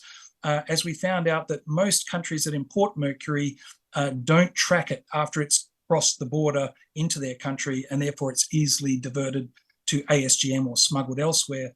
and the ban on international mercury trade allows resources to be focused on the detection and prevention of illegal imports. A really important issue is the need for dedicated regional strategies, as they will be essential to prevent mercury smuggling across borders, particularly in Latin America and parts of Africa, but also Southeast Asia. So we believe it's time to amend the Minamata Convention to protect Indigenous people, local communities, their food supply, and their human rights. And I'd like to thank you for your attention and just leave you with this beautiful picture of one of the locations in West Sumbawa where we did conduct some sampling of fish, but I don't believe the levels were too high in that location. And I'd like to thank you very much. Unfortunately, I won't be able to stay for the question and answer session as I have to attend another meeting shortly, but I do welcome the organisers to email me any particular questions relative to this presentation. And thank you again for the opportunity to present at this excellent forum. Thank you. Please give him a big round of applause. I saw bulk building in ASGM, and now I learned where the mercury goes after that. The mercury would contaminate the ecosystem and goes into the food system, and he showed the cycle. I saw the report by Lee Bell from 2017. It was a very good report, and very high mercury was found in Indonesia in hair, and this is related to our study. The fourth presentation will be delivered by Yu Yoon from Nexus 3. He or she is a co-founder, and for a long time he's been working on the issue of ASGM, done a lot of research and making a lot of progress in this area. So let's hear the presentation. Good afternoon, everyone. Thank you for inviting me, especially for colleagues from Wonjin Institute. It's good that Lee already provided you with the general background and some issues of ASGM and mercury. Please allow me to share some additional perspectives of artisanal small-scale gold mining, which, in my observation, we call it local problems, but it's a global challenge. In these presentations, I will share some graphics for some viewers that probably consider disturbing, but we have obtained consent from parents whose children present in this presentation. Anissa already explained briefly about Nexus 3 and what we are doing, so I'm not going to explain further, but I would like to highlight that our work with the networks giving us the opportunity, and especially me, to work in several countries on mercury trade and ASGM. This is the outline of my presentation. It's very simple. I hope I can add some more information that already given by Lee. So this is how it looks like if you Google using especially Google Earth in some areas of artisanal small-scale gold mining. This kind of damage lasted for a long time. But this is also a lessons learned from the 1800s, where gold rush was taking place only in several corners of the world, mainly in the US, Canada, and then Australia and South Africa. And the gold rush in the 1800s also left the legacies until now. In the US, they are lucky they have the US the super fund that help and allowed the cleanup of contaminated sites. But until now, there are some sites that are not touched because it's so dangerous, including the one in Australia. During the peak time of gold rush in California, it was believed that they released about 11,000 tons of mercury within 20 or so years. And that is still, and that's emitted to the environment, released to the water and also to the air. One study shows that the global mercury atmospheric budget or deposits are still actually included the emissions from 1800. So it stayed lasting in the space and in the environment. Coming to the 21st century, we see a lot of gold rush similar to the 1800s, using the same, almost similar techniques as well. These are countries that identified by indigenous peoples network globally. And as you can see, the rings, the red rings and the yellow rings are overlapped. And this is mainly now taking place in indigenous peoples' territory. Lee already explained earlier about the indigenous peoples impacted by ASGM. And this is more and more will be coming up because the general deposits of the large deposits of gold already mined by large-scale gold mining companies. And now the remaining deposits of gold are sitting under the protected areas, biodiversity-sensitive areas, and indigenous peoples' territory, adding to the complexity of energy transition. All kind of rare metals or critical minerals also will take shapes following artisanal small-scale gold mining. And these are the list of countries that identified hosting or have ASGM practices using mercury. So from 77, the list are now growing to 85 countries with different degrees of miners' involvement as well as mercury use.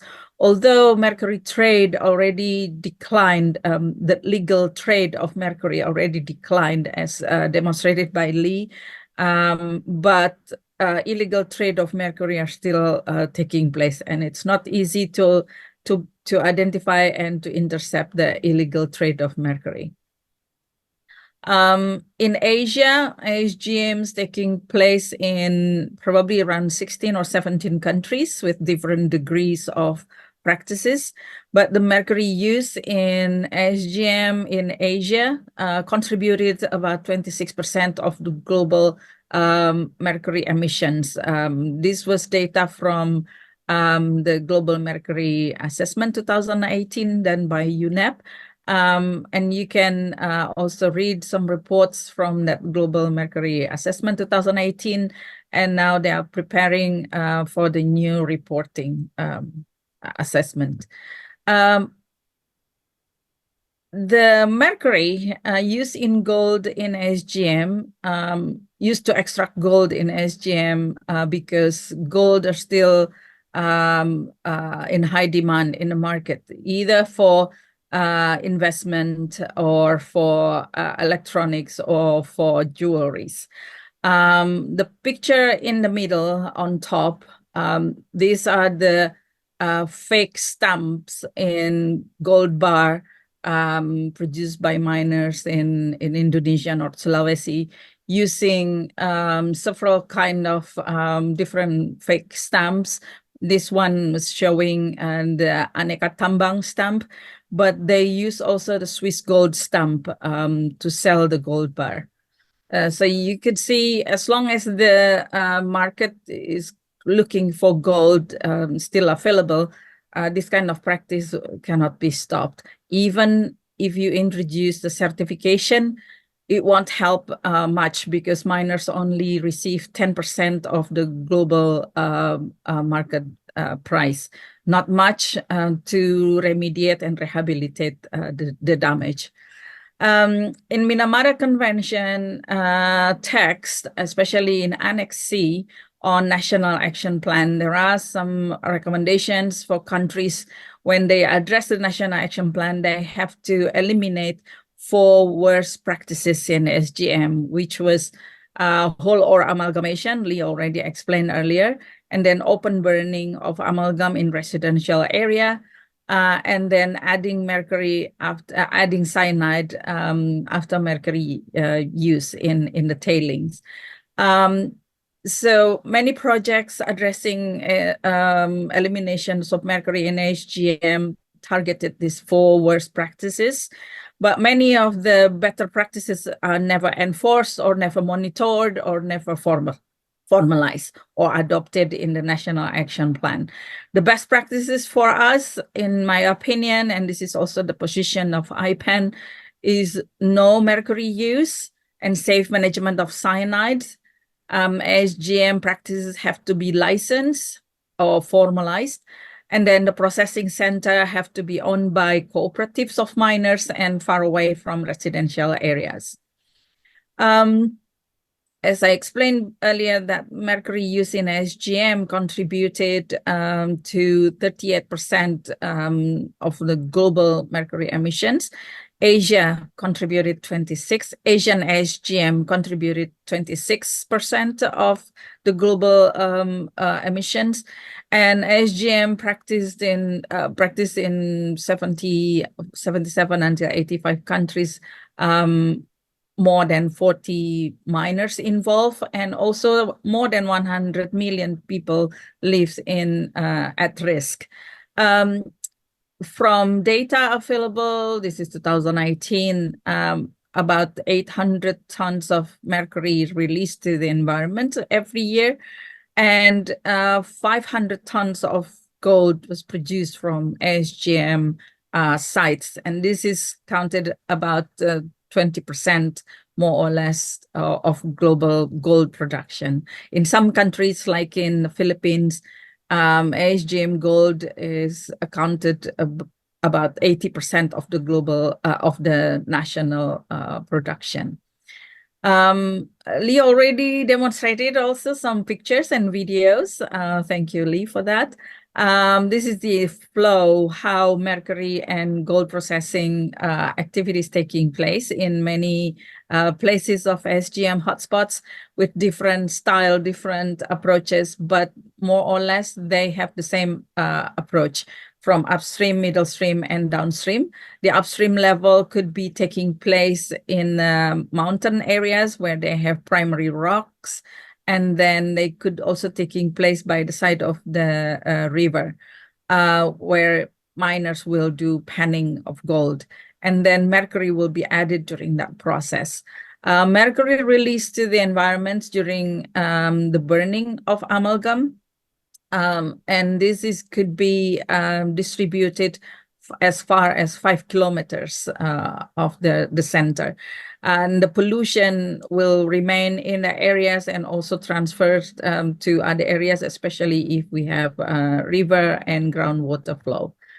For the environmental impacts and health impacts, this is a lot of, I just want to highlight that many experts that supports artisanal small-scale gold mining mention the ripple effects of SGM practices to the local economy, occupations, and so on. But I highlighted also the rip-off effects of SGM and the use of mercury, because that's outweighed the advantage of the ripple effects. One of the main observations now that we are looking at is the ecosystem sensitivity mapping and risk. In many countries, as I explained earlier, that the gold rush in 21st century is taking place in more than 70 countries. This started to pick up the attentions of experts. They try to develop models how far and how big is the threat of mercury pollution to our environment, especially coming from biodiversity-rich areas. The sensitivity of ecosystem to mercury methylations, adding to this complex is the climate change. So just want to highlight the examples from Indonesia, that the sensitivity in Indonesia, because we are biodiversity countries and located in tropical belt of the planet, the risk of mercury exposures is quite high. And if we overlap the sensitivity and risk of mercury, we could see a lot of yellowy and orangey colors here, which demonstrated the high risk of mercury pollution. Anissa already used this slides just to demonstrate the inventory and the survey that we conducted. In many studies, it shows that mercury in hair came from fish consumption. However, in our previous studies, the mercury in fish concentration was still low. So last year, we conducted a bigger survey and samples collections of fish from 9 provinces, and we are finalizing the results, and hopefully we can see the correlations between mercury in hair and fish in Indonesia from the new findings of mercury in fish samples.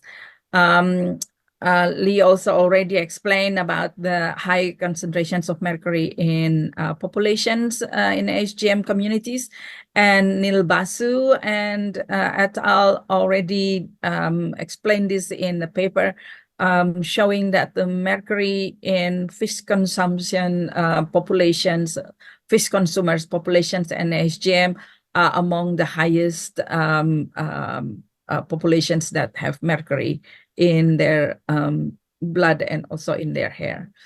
And in blood also, this is just to confirm that comparing several resources or references, it still stick out that indigenous people, fish consumers, and ASGM groups are the highest, have the highest mercury in their blood. I've seen this kind of different types of mercury poisoning, not only Minamata disease, that can be happening when people are exposed to mercury. So mercury poisoning can be also happening during in the womb. So that's fetal mercury syndrome at the bottom, and also when the children grow up. So if you see the words ompaloshell and then cerebral atrophy and so on, we've seen all of them in Indonesia, although there is no complete studies showing the evidence and prevalence of the mercury poisoning because it's so difficult to obtain permits and also access to the area. But we are expecting to have more studies on this issue this year. These are some of the children affected by mercury in ASGM hotspots. Many of them still suffer until now, but many of them also do not survive more than 12 years old. Like this also taking place in many places in Indonesia. And when I did my presentation like this in various forums, many colleagues from different countries also mentioned that, oh yes, I have that, I have that, I have that. So that's why we come up with the recommendations with IPAN last year at COP 5 of Minamata Convention, that we have to end the mercury trade. And with the support from the UN Special Rapporteurs on Toxics, Marcos Orellana, we also issued and support the development of the reports and call to uphold the right to live in healthy environments to achieve SDGs, and then amend the Article 2, not allowed use of mercury. And then at COP3, the government of Indonesia also launched the Bali Declaration in combating the illegal trade of mercury. That will need more cooperation internationally. And then the development of mercury storage is important. So once mercury is confiscated in the market, it needs to be locked. As Professor Hong already explained earlier, that it's not easy to put it back. Once you dig the element from the soil, it's not easy to put it back in the soil. So remediation and cleanup is also needed. Although it's very expensive, but there are lots of new innovative ideas and techniques to to clean up the contaminated sites. And lastly, we would like to see more health aspects of the Minamata Convention implemented and more screening system as well as medication and health programs for children especially and impacted communities taking place in the coming years. Thank you for your attention. Looking forward to have discussions. Thank you. License, I mean, permit. In many countries, yes, in many countries, license are translated into permits for SGM miners. Many countries also already developed the national action plans and include formalization of SGM activities in their own countries. In Indonesia, it is supported by the new law of minerals and energy resources that small-scale miners can submit requests to be recognized and also have license. The area or the concession areas that they are working have to be located in the designated areas for community mining, which is more complicated. But many countries are now going towards that direction. However, miners sometimes operate alone or in groups.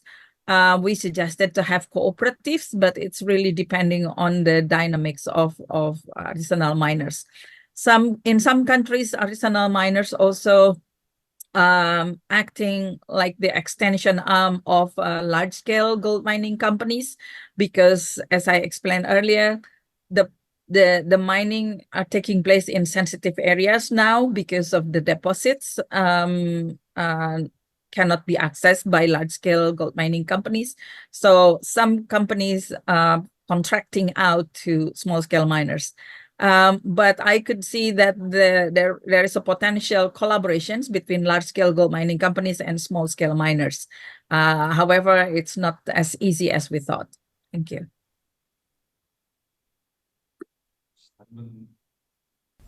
Any other questions?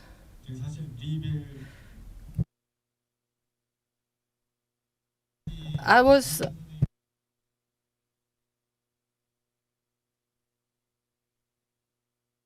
so this is also to you. You know, each country is supposed to develop a national action plan. Can you share with us any examples of such action plans that have already been developed by any country?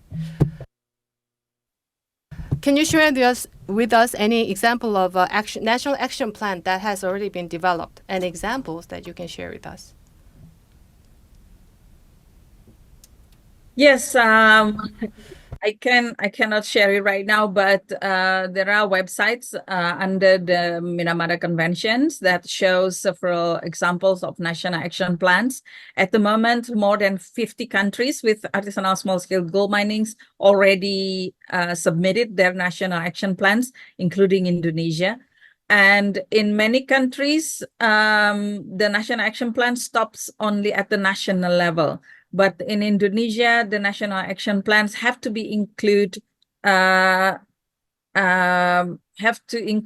local action plans because Indonesia is so big, and as Lee already pointed out in the map, the distributions of SGM in Indonesia, Anissa also already shows. So in Indonesia, we supported the development of local action plans, although it's not effectively implemented right now, as well as many national action plans actually in many countries. It's still worth to work with local governments and provincial at the provincial levels or local government units to develop these action plans to make sure the action plans and the targets can be achieved timely. The Philippines also already submitted the national action plans. And Vietnam, I think, is already also submitted national action plans on SGM.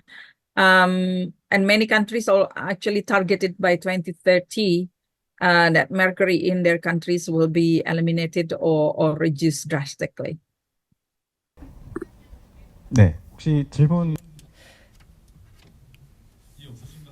I guess there are no other questions. Once again, A big applause to our presenter, Ms. Yu Yun, for the great presentation.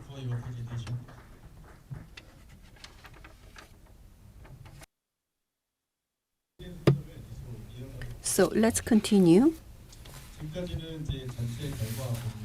We shared the results from 3 experts, and let's go to more details. On the country level, what actions can be possible? The first discussant, Jim from Bentoxics. Let's hear the presentation. So good afternoon, everyone. I am Jam Lorenzo from Bantoxics. We are based in the Philippines. So our organizational background, this was already shared by Arlene earlier, but for more information, actually, Bantoxics has been working on the Minamata Convention and related issues since the beginning. In fact, our founder is currently part of the Minamata Convention Secretariat, so that's how deep we go. And we have been working with the ASGM sector since more than a decade now. In fact, Ms. Arlene, who presented earlier, who is also my colleague from Bantoxics, she serves as part of the advisory committee of the National Coalition for Small-Scale Miners in the Philippines. So for this presentation, I will be discussing some of the various factors, social, cultural, political, economic factors that contribute to continued use of mercury in the Philippine ASGM sector. So this will be a summary of various reports, various studies, and even documentaries developed by Bantoxics over our more than a decade's worth of experience working with the sector. So the next few slides will just be reiterating what Arlene already presented earlier, but I'll be highlighting a few things. So ASGM actually in the Philippines accounts for almost 80% of the total gold production. So that's the majority of gold in the Philippines comes from ASGM.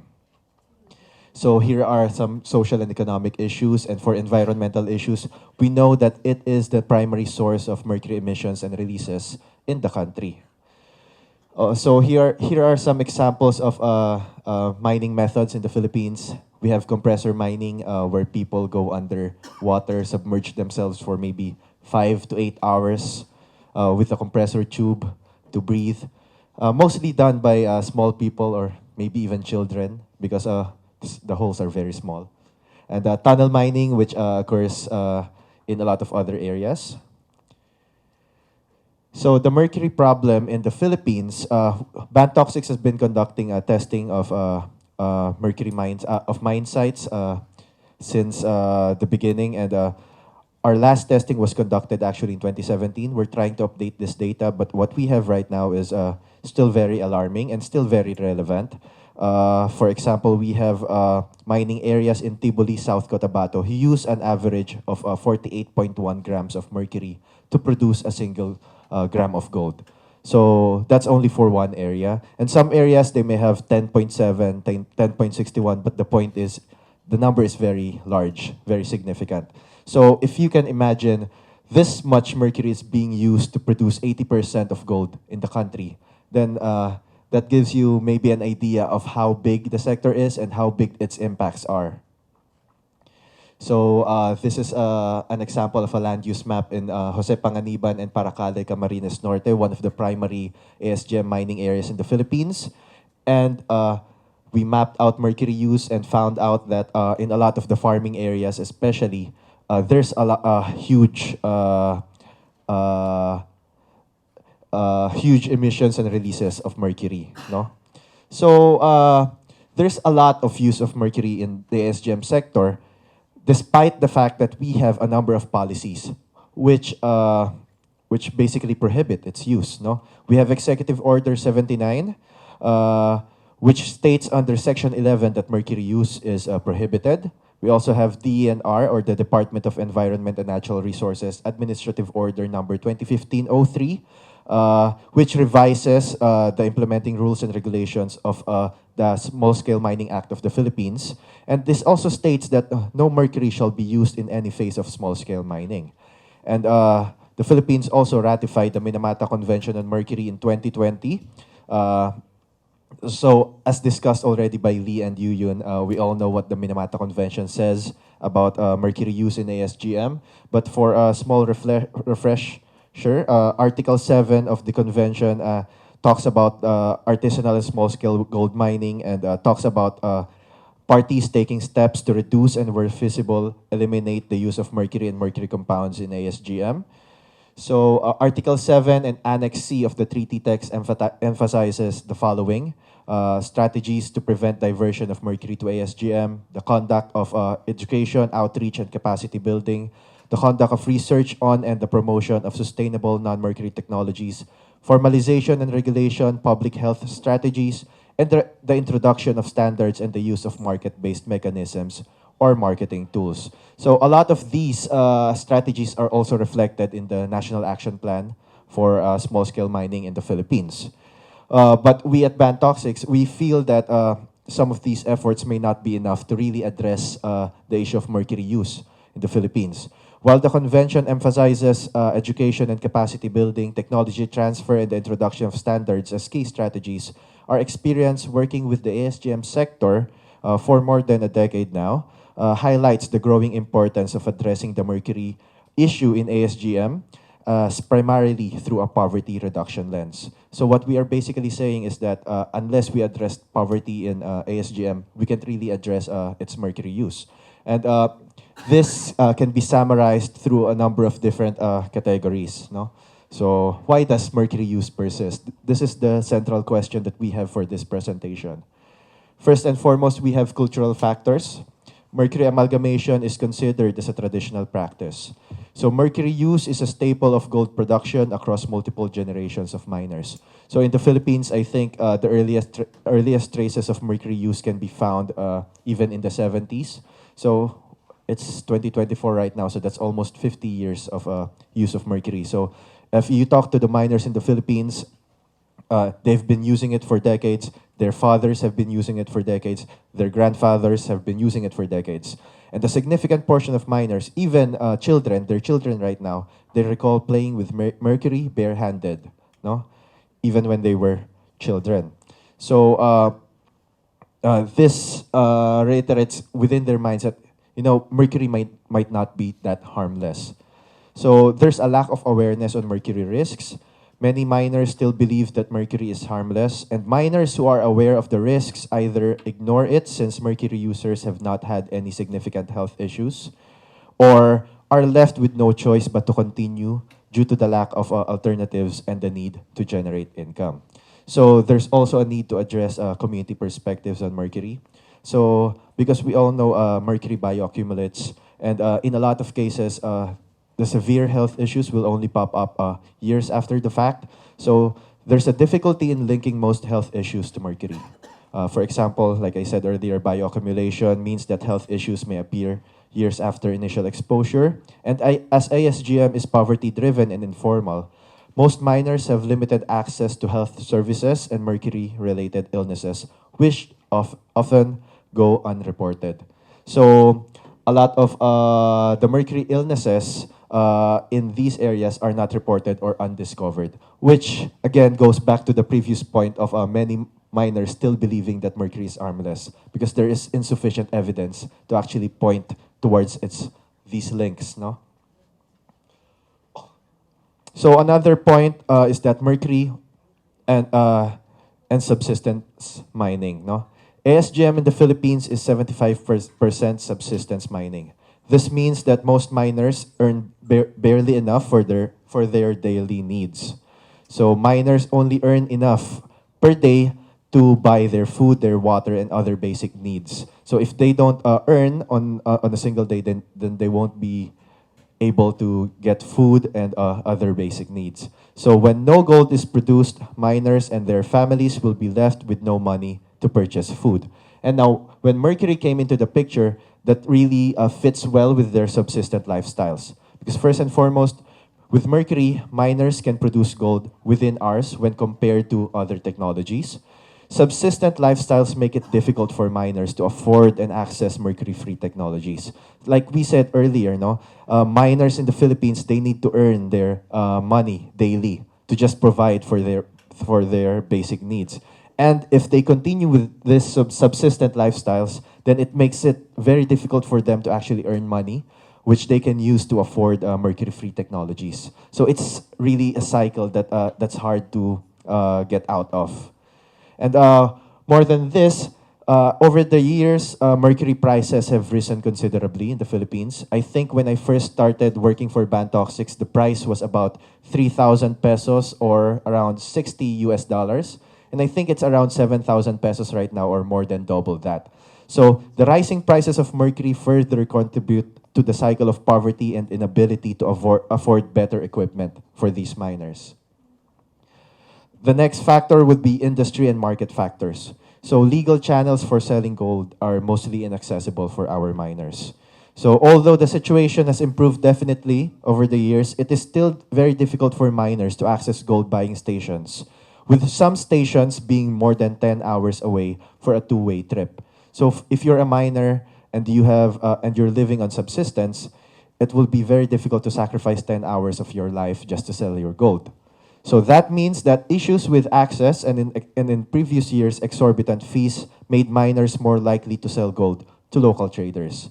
Now, these local traders, they visit mine sites, they visit communities, they interact with miners, and they buy gold from them directly.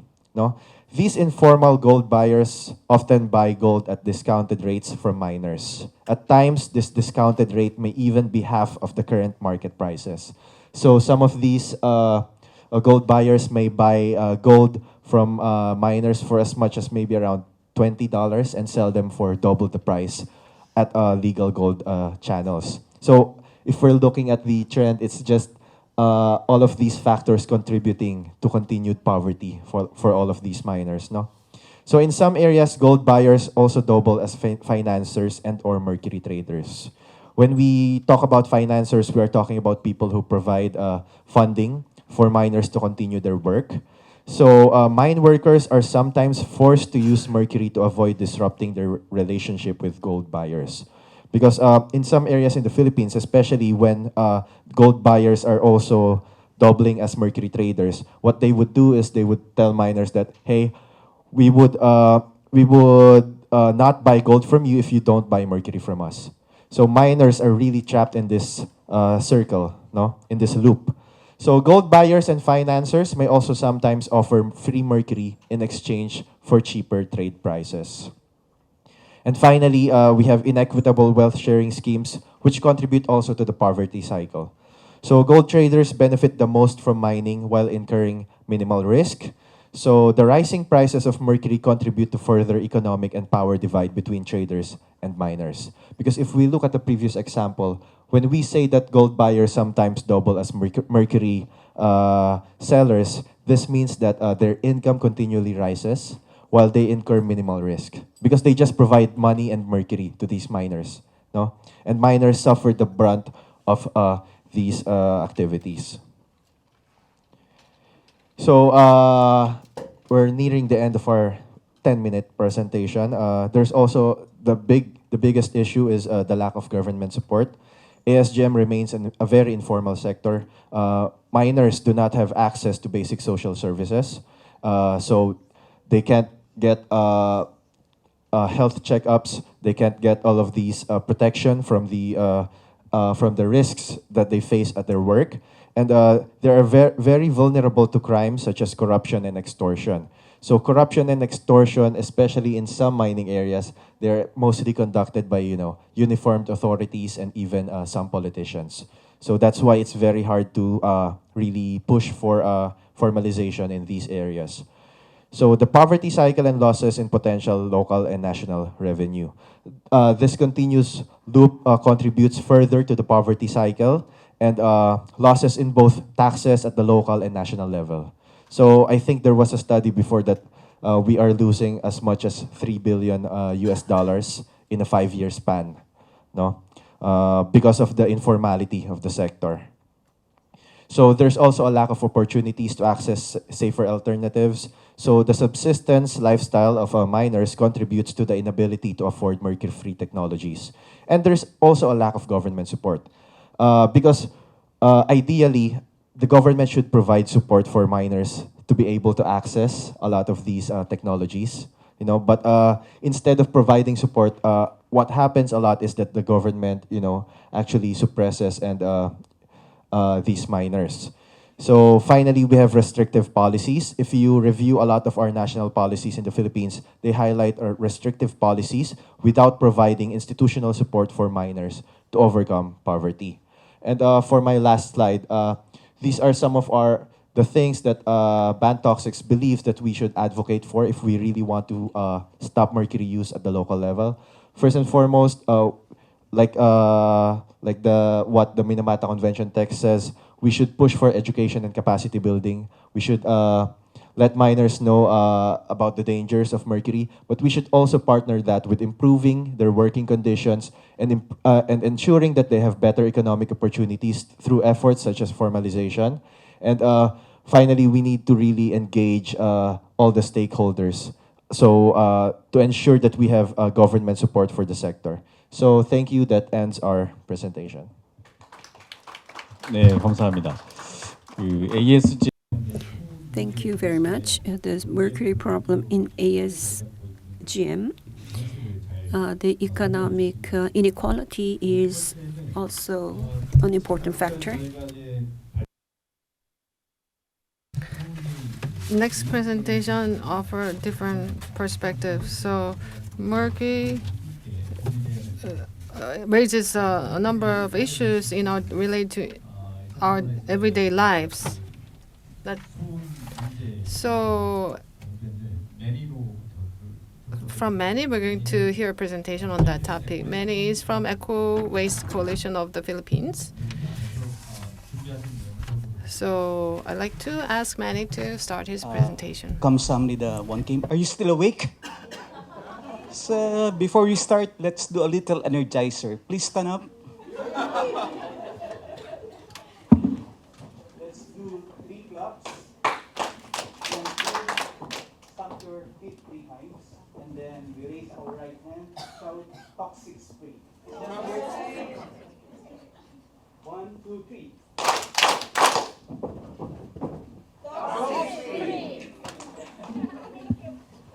Now I'm sure you'll be listening. Annyeonghaseyo. It's glad to be back to Seoul after so many years. And I thank Wonjin and the Wonjin Institute for providing us with this opportunity to share our work in protecting public health and the environment by pursuing the elimination of mercury-added products, particularly cosmetics. From ASGM, we will now talk about beauty.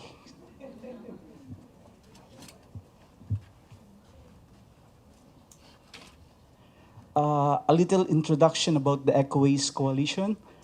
We are a non-profit, non-governmental environmental health organization. And last January 14, we celebrated our 24th year.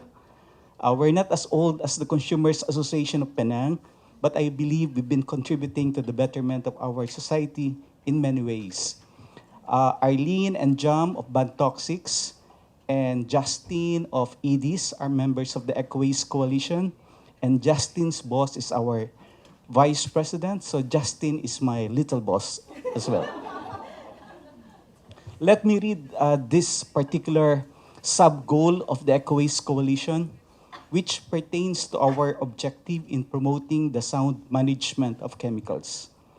Promote progressive policies and practices that seek to prevent and reduce, if not eliminate, harm from chemicals, including products and waste, to advance the human right to a clean, healthy, and sustainable environment and the rights of nature. That particular part is very important because we do recognize the inalienable right of nature, the natural ecosystems, populations, and processes to be protected, to be able to regenerate, to be able to be restored.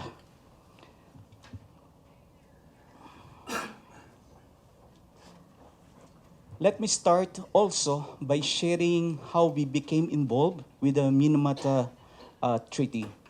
We're part of the campaign led by IPEN, called the Honoring Minamata campaign to signify our solidarity with the victims and survivors of the infamous Minamata mercury pollution tragedy. We have participated in this campaign in order to push for a strong treaty that will reflect the lessons learned from Minamata and apply them into the treaty formulation and implementation. We have invited our colleagues from Minamata to the Philippines to share their struggle for justice and also to push our government into ratifying the convention after it was signed in 2013. We have also contributed to this particular report, supporting the ratification by the Philippine government of the treaty. This was produced by our Ministry of Environment, called the Department of Environment and Natural Resources. And in the annex,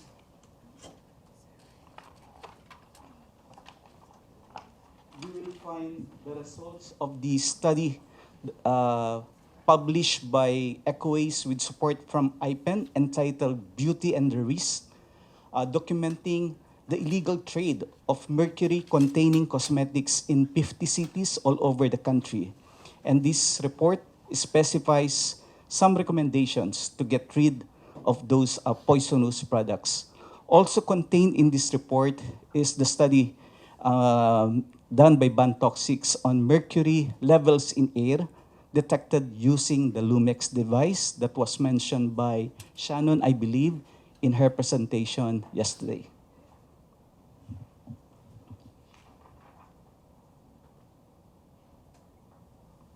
So what do we do in order to pursue our campaign on eliminating mercury adducts with focus on skin whitening cosmetics? I think this will be quite familiar with some of the groups who are into this campaign. We buy and screen consumer products for mercury content. We buy them from physical stores as well as from online sellers. We document how mercury-containing products are disposed of, lamp waste in particular. We create stories based on our findings, use them in generating press releases, toxic alerts, as well as advocacy letters to national and local government agencies. We raise the awareness of government, regulators, the consumers in general, and others about this problem. And also we push for regulations to reduce, if not eliminate, mercury pollution. That report to your right is our National Action Plan on Mercury-Added Cosmetics.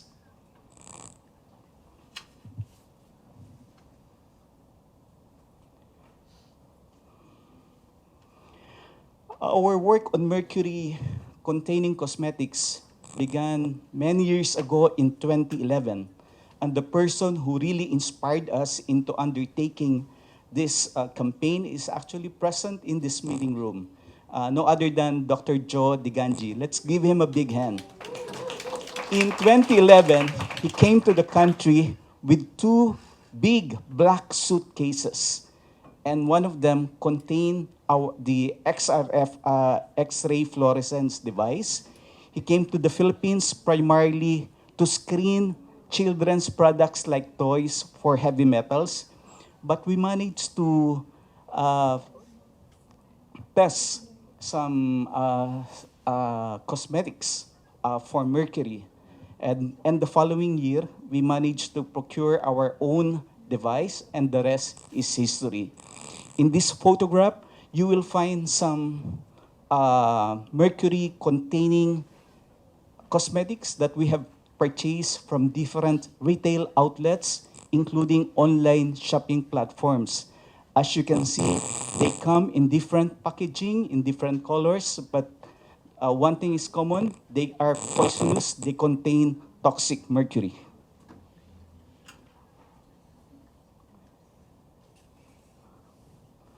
After years of non-stop market investigation, analytical studies, and public information efforts, these are some of the results of our campaigning activities.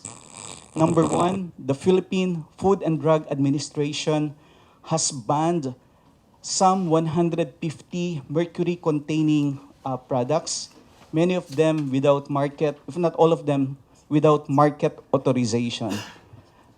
These cosmetics were imported illegally into the country and sold without disclosing their mercury content. Among those banned by the FDA were 80 products discovered by the Equays Coalition through our periodic test buys. Even the Thailand FDA has taken notice of our work. We have provided them with a report. Thank you. Indicating the importation and sale in the Philippines of products containing mercury, which, by the way, were tested in Seoul, courtesy of the Wonjin Institute. In that photograph, to your left, you will see FDA officials joining an on-the-spot XRF screening of cosmetics that was conducted in a popular bargain market in Manila. I remember very clearly one of the products tested had over 100,000 parts per million of mercury, and the limit, according to the Minamata Convention, as well as the ASEAN Cosmetic Directive, is only 1 ppm. The photo in the middle, the woman in red is Eileen Lucero, our national coordinator, joined by Chinky and by our friends from Thailand NGOs, delivering our letter to the Thailand FDA.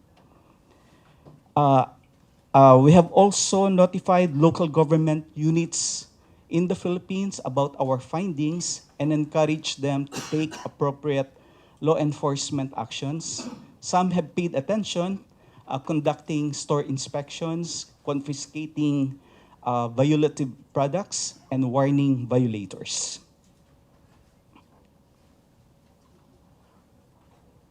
Mercury-containing lamps.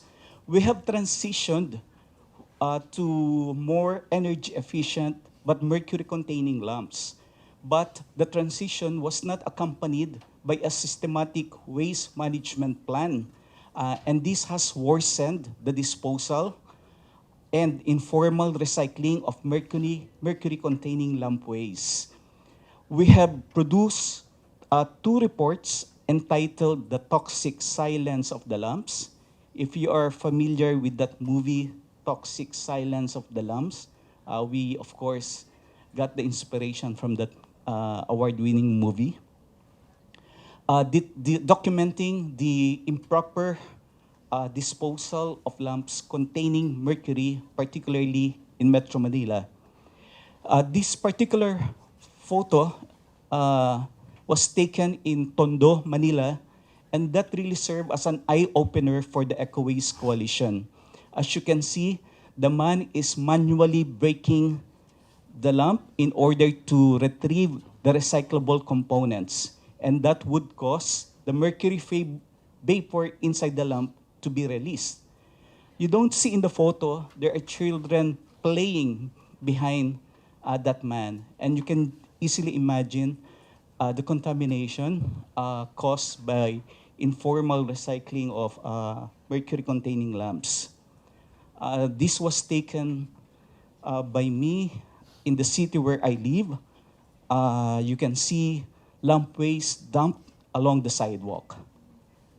So we have campaigned for informal recycling of lamps to be stopped, particularly in that area.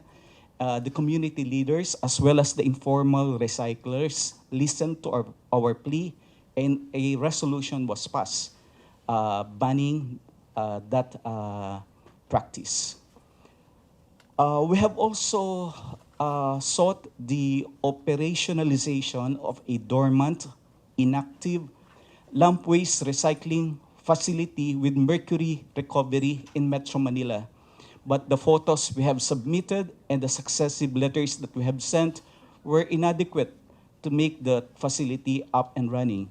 So the improper disposal of lump waste continues.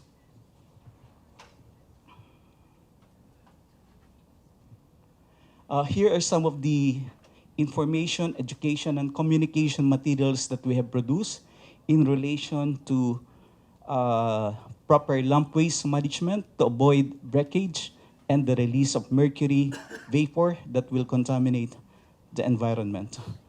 We have done a little work on dental amalgam, particularly by conducting some market investigation wherein we saw liquid mercury being sold over the counter in dental supply stores without any document required.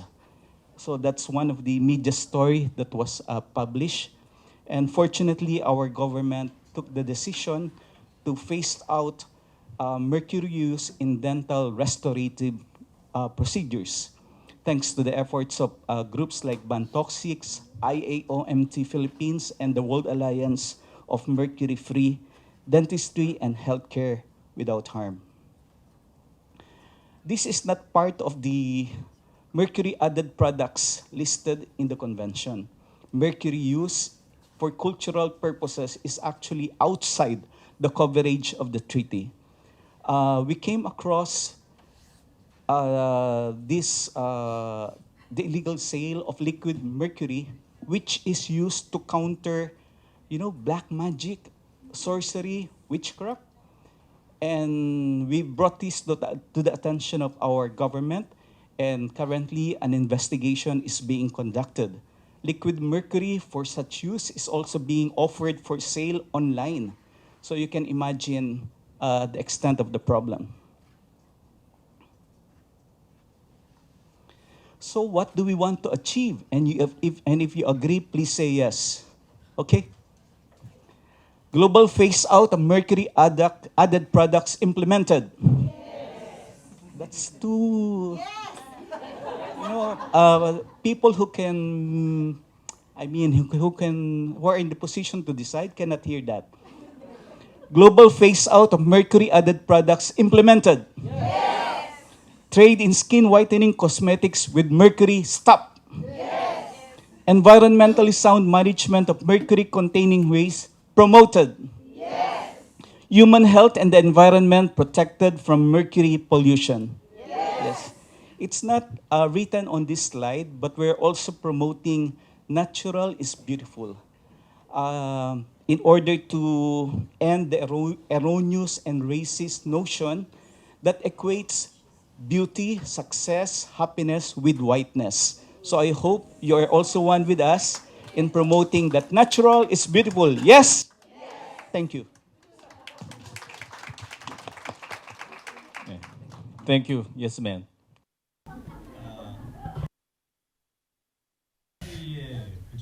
Now we have a dinner reservation at 5, so we'll try to finish as early as possible. Let me invite the last presenter. Professor Peck, we have discussed the various issues, as Jim said before. Poverty and economic problems are there, so Professor Peck is going to talk about just the transition. My name is Do Myung. I'm working with Green Hospital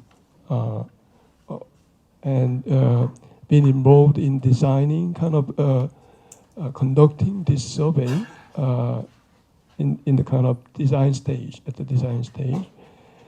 But I found that the problem is really difficult to understand and also to solve. So the final kind of conclusion for me was that to solve this problem, what we need is a kind of transition to another system, which means it is not just a kind of industry problem. It is not just a regulation problem. it is not just a implementation problem, but it is a problem of limited actors, limited voices, limited participation, limited roles. So I'm trying to say we need a transition, not just a transition, but just a transition to solve this kind of problem. At the beginning, Dr. Won showed the results, showing that if the subject is closer to the source, the level of mercury was higher, and it was observed in kind of surface and air, and also in hand. And if we speculate kind of how the problem is created, it might be from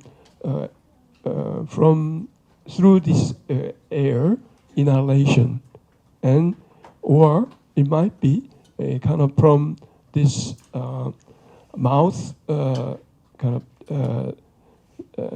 ingestion of the dust. But maybe the problem might be bigger than that. In that,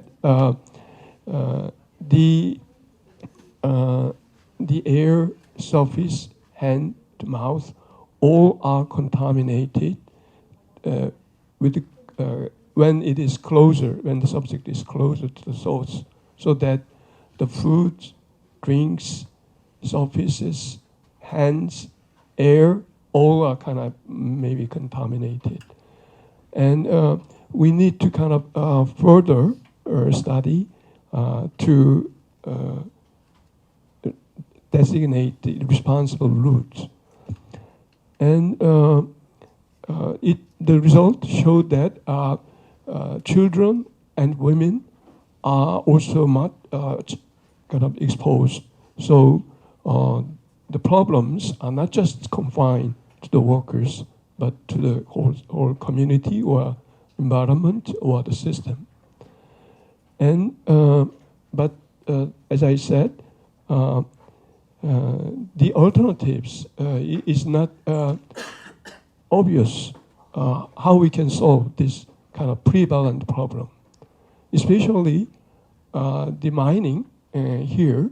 It is in some part formal, but in many parts it's informal, and in most parts it's illegal.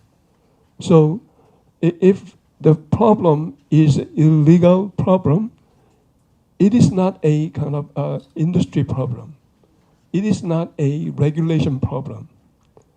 It is not a implementation problem. It's a problem of system which kind of condone, which allowed this kind of spectrum of the problem. So what is so here apparently the workers are involved in this mining, but by living with the families, community is affected, and also by a kind of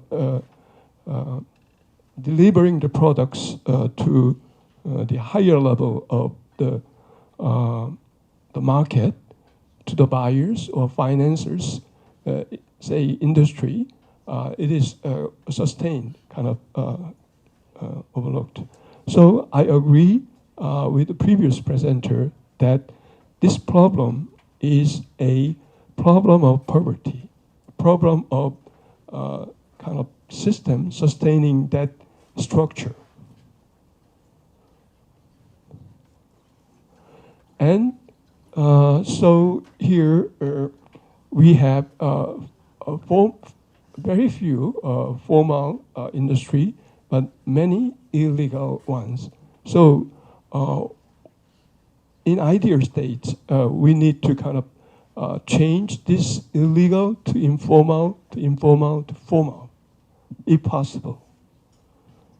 Or if we want to have entirely different system, we can have some indigenous kind of way of life, indigenous kind of industry, indigenous kind of community making their living. But looks to me when this mining activity is a subsistence level, subsistence activity, probably this transforming this way, kind of calling the workers in this informal sector to this way is an probably impossible one. So what we need is a kind of some fund and also policy to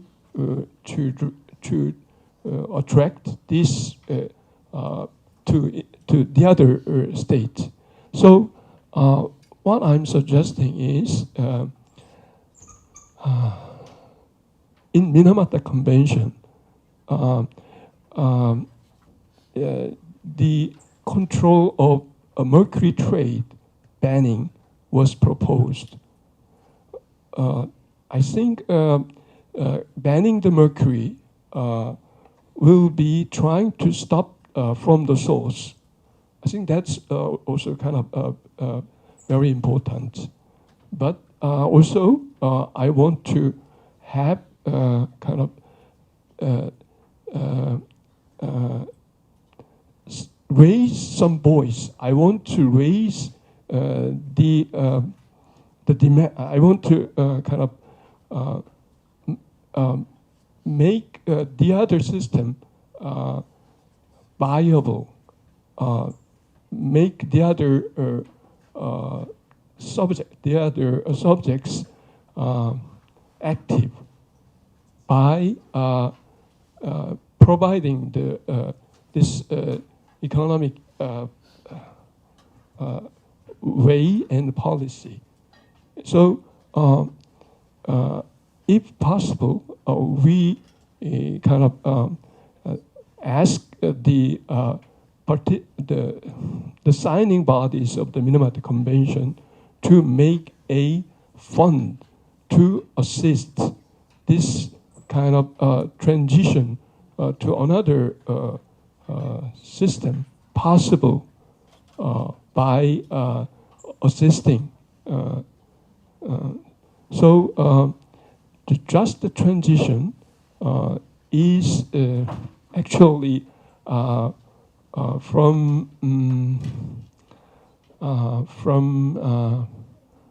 old days, from the last, I mean, from 1950s, 1960s in United States.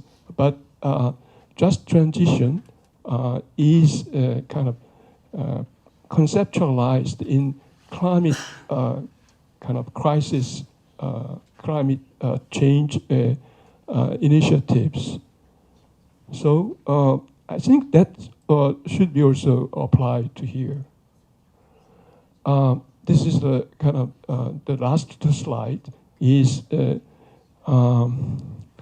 I don't have clear ideas about what will be the alternative system, but I have a more clear idea about who can be the kind of actors, who can be the empowered players in this alternative system. And in this alternative, the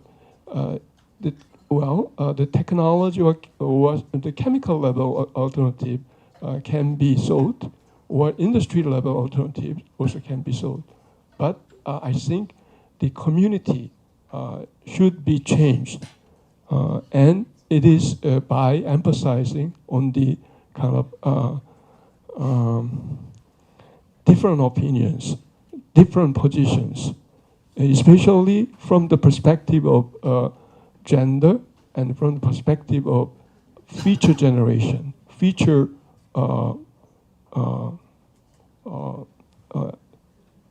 future groups. And so here,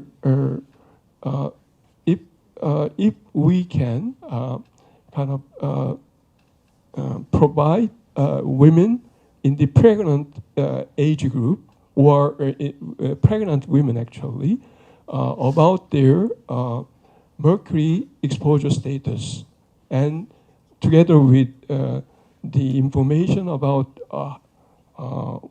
what the effect of the mercury at that level to the fetus and also to the female body. I think this kind of level, this information will think about how to avoid the source. And so this will kind of initiate the feedback of the change.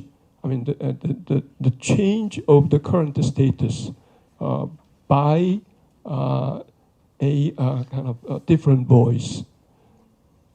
Then by making this feedback or the voice of the change bigger and bigger, by having some other anti-poverty, economic measures and other anti-poverty, anti kind of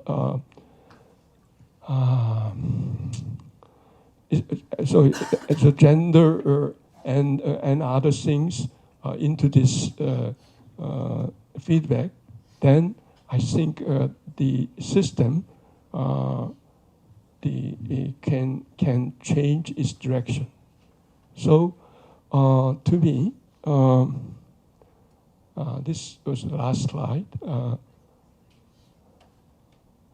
To make that, I think we need some kind of just transition fund in this Minamata Convention to support the local community and to empower the main actors, especially the pregnant women, to be able to speak for themselves.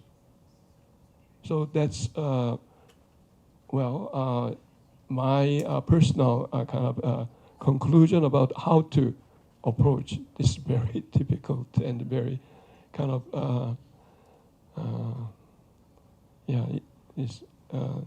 this very difficult problem. Yeah. 네, 감사합니다.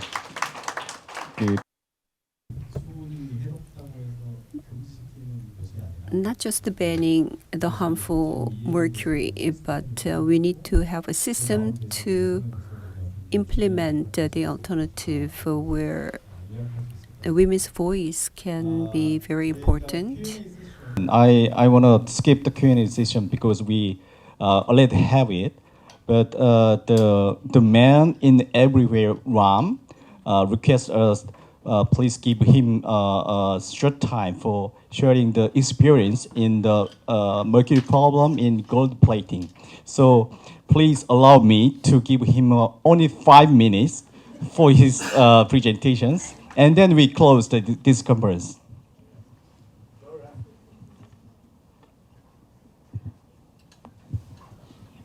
I will show you the video. I'm not speaking, and then, but it doesn't have the sound, so I have to make the sound. So basically, it is similar process like ASGM. We have in Nepal very much prominent process of gold plating using mercury as a solvent for the gold. And this is happening actually in many countries. Most probably the country who follow the Buddhism and the country who follow the Islamic. So they use a lot of gold-plated statue of gold, like different gods and goddess. And in in Islamic country, a lot of mosque use a lot of gold plated things, and that is mercury base.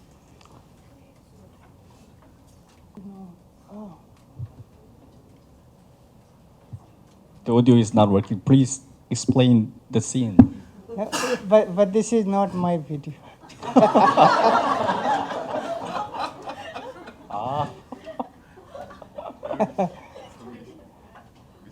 Okay.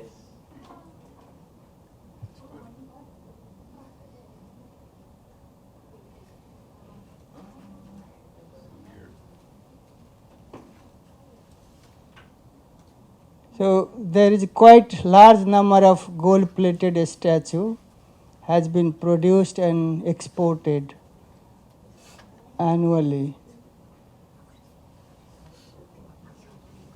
And so these all are the gold plated. Some are partially made, some, and there are three processes: mixing a small pieces of gold, and then with the mercury, and then make it paste and applying on the statue, and then third stage is heating it to evaporate the mercury, and gold remains on the surface of the statue. And they don't use any protective equipment.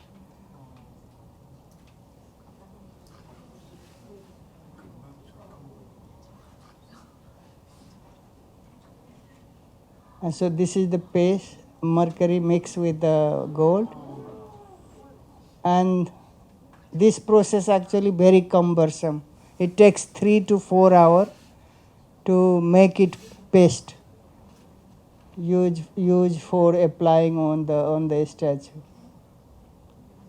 And they use the glass pieces to fasten the process while mixing.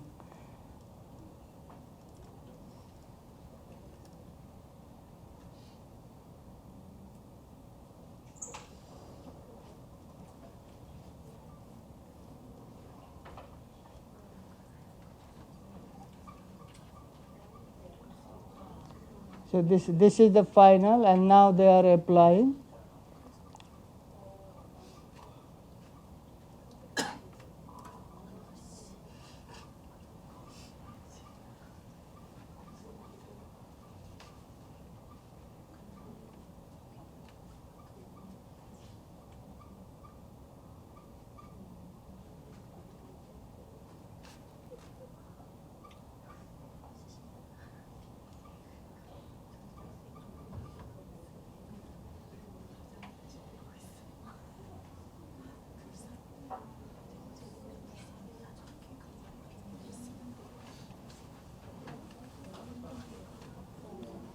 So, and there it is heating to evaporate the mercury, and then gold coating remains on the statue. So while mixing the gold, making the paste, up to the evaporating, the workers are getting a lot of mercury exposure, and then the water it drained from the workshop also have very high concentration of mercury. So under the IPN support, we have done the bio-monitoring of mercury among the metal plating workers, especially the childbearing age female, 20, and it was very hard to reach to the female workers because of very much traditional taboo associated with that. But somehow we convinced first the male. So we take the male sample first and then female sample, and out of 20, 15 has got more than 1 ppm, 75% female workers. And the maximum was 28.46 ppm, around 29 ppm, which is much equal to the ASGM kind of level of exposure. At the same time, we did the effluent standard compliance monitoring, the wastewater release from these workshops, and then mercury contamination in wastewater effluent coming from that workshop ranges from 62 to 1.1 million times more than our wastewater effluent standard is 0.01 mg per liter. So air is coming contaminated, workers are getting affected, and then discharge, wastewater discharge coming from this workshop is contaminating heavily the surrounding environment. Unfortunately, this process has not been included in Minamata Convention. And as per our national implementation, initial mercury initial MIA, mercury initial assessment 2019, this gold plating process accounts 2/3 of total mercury release annually, and total is 21,000 per kg per year from all different activities in the UN toolkits.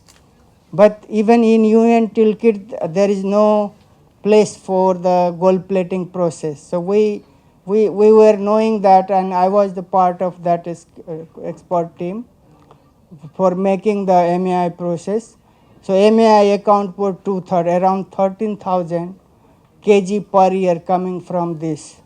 And therefore, it is very much challenging for us. And I think that is the one reason also there is a huge pressure from corporate society who is doing this business.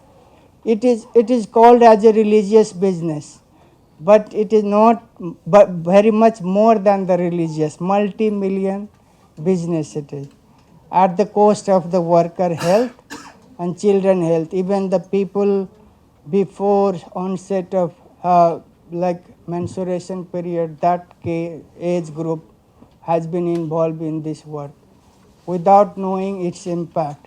And therefore, as it is happening in many countries, at least in Asia, South Asia, like Southeast Asia, Thailand, Sri Lanka, Bhutan, India, Nepal, hopefully it is also in China and some of the Arab countries. So my urge is to this forum, or maybe Wonjin Institute, maybe we can think of studying a little bit deeper on this aspect as well in the coming days, and let us work together to raise the profile of this issue with high level of worker exposure and environmental contamination to be raised its profile up to the level where we all together can advocate for inclusion in the Minamata Convention. Thank you.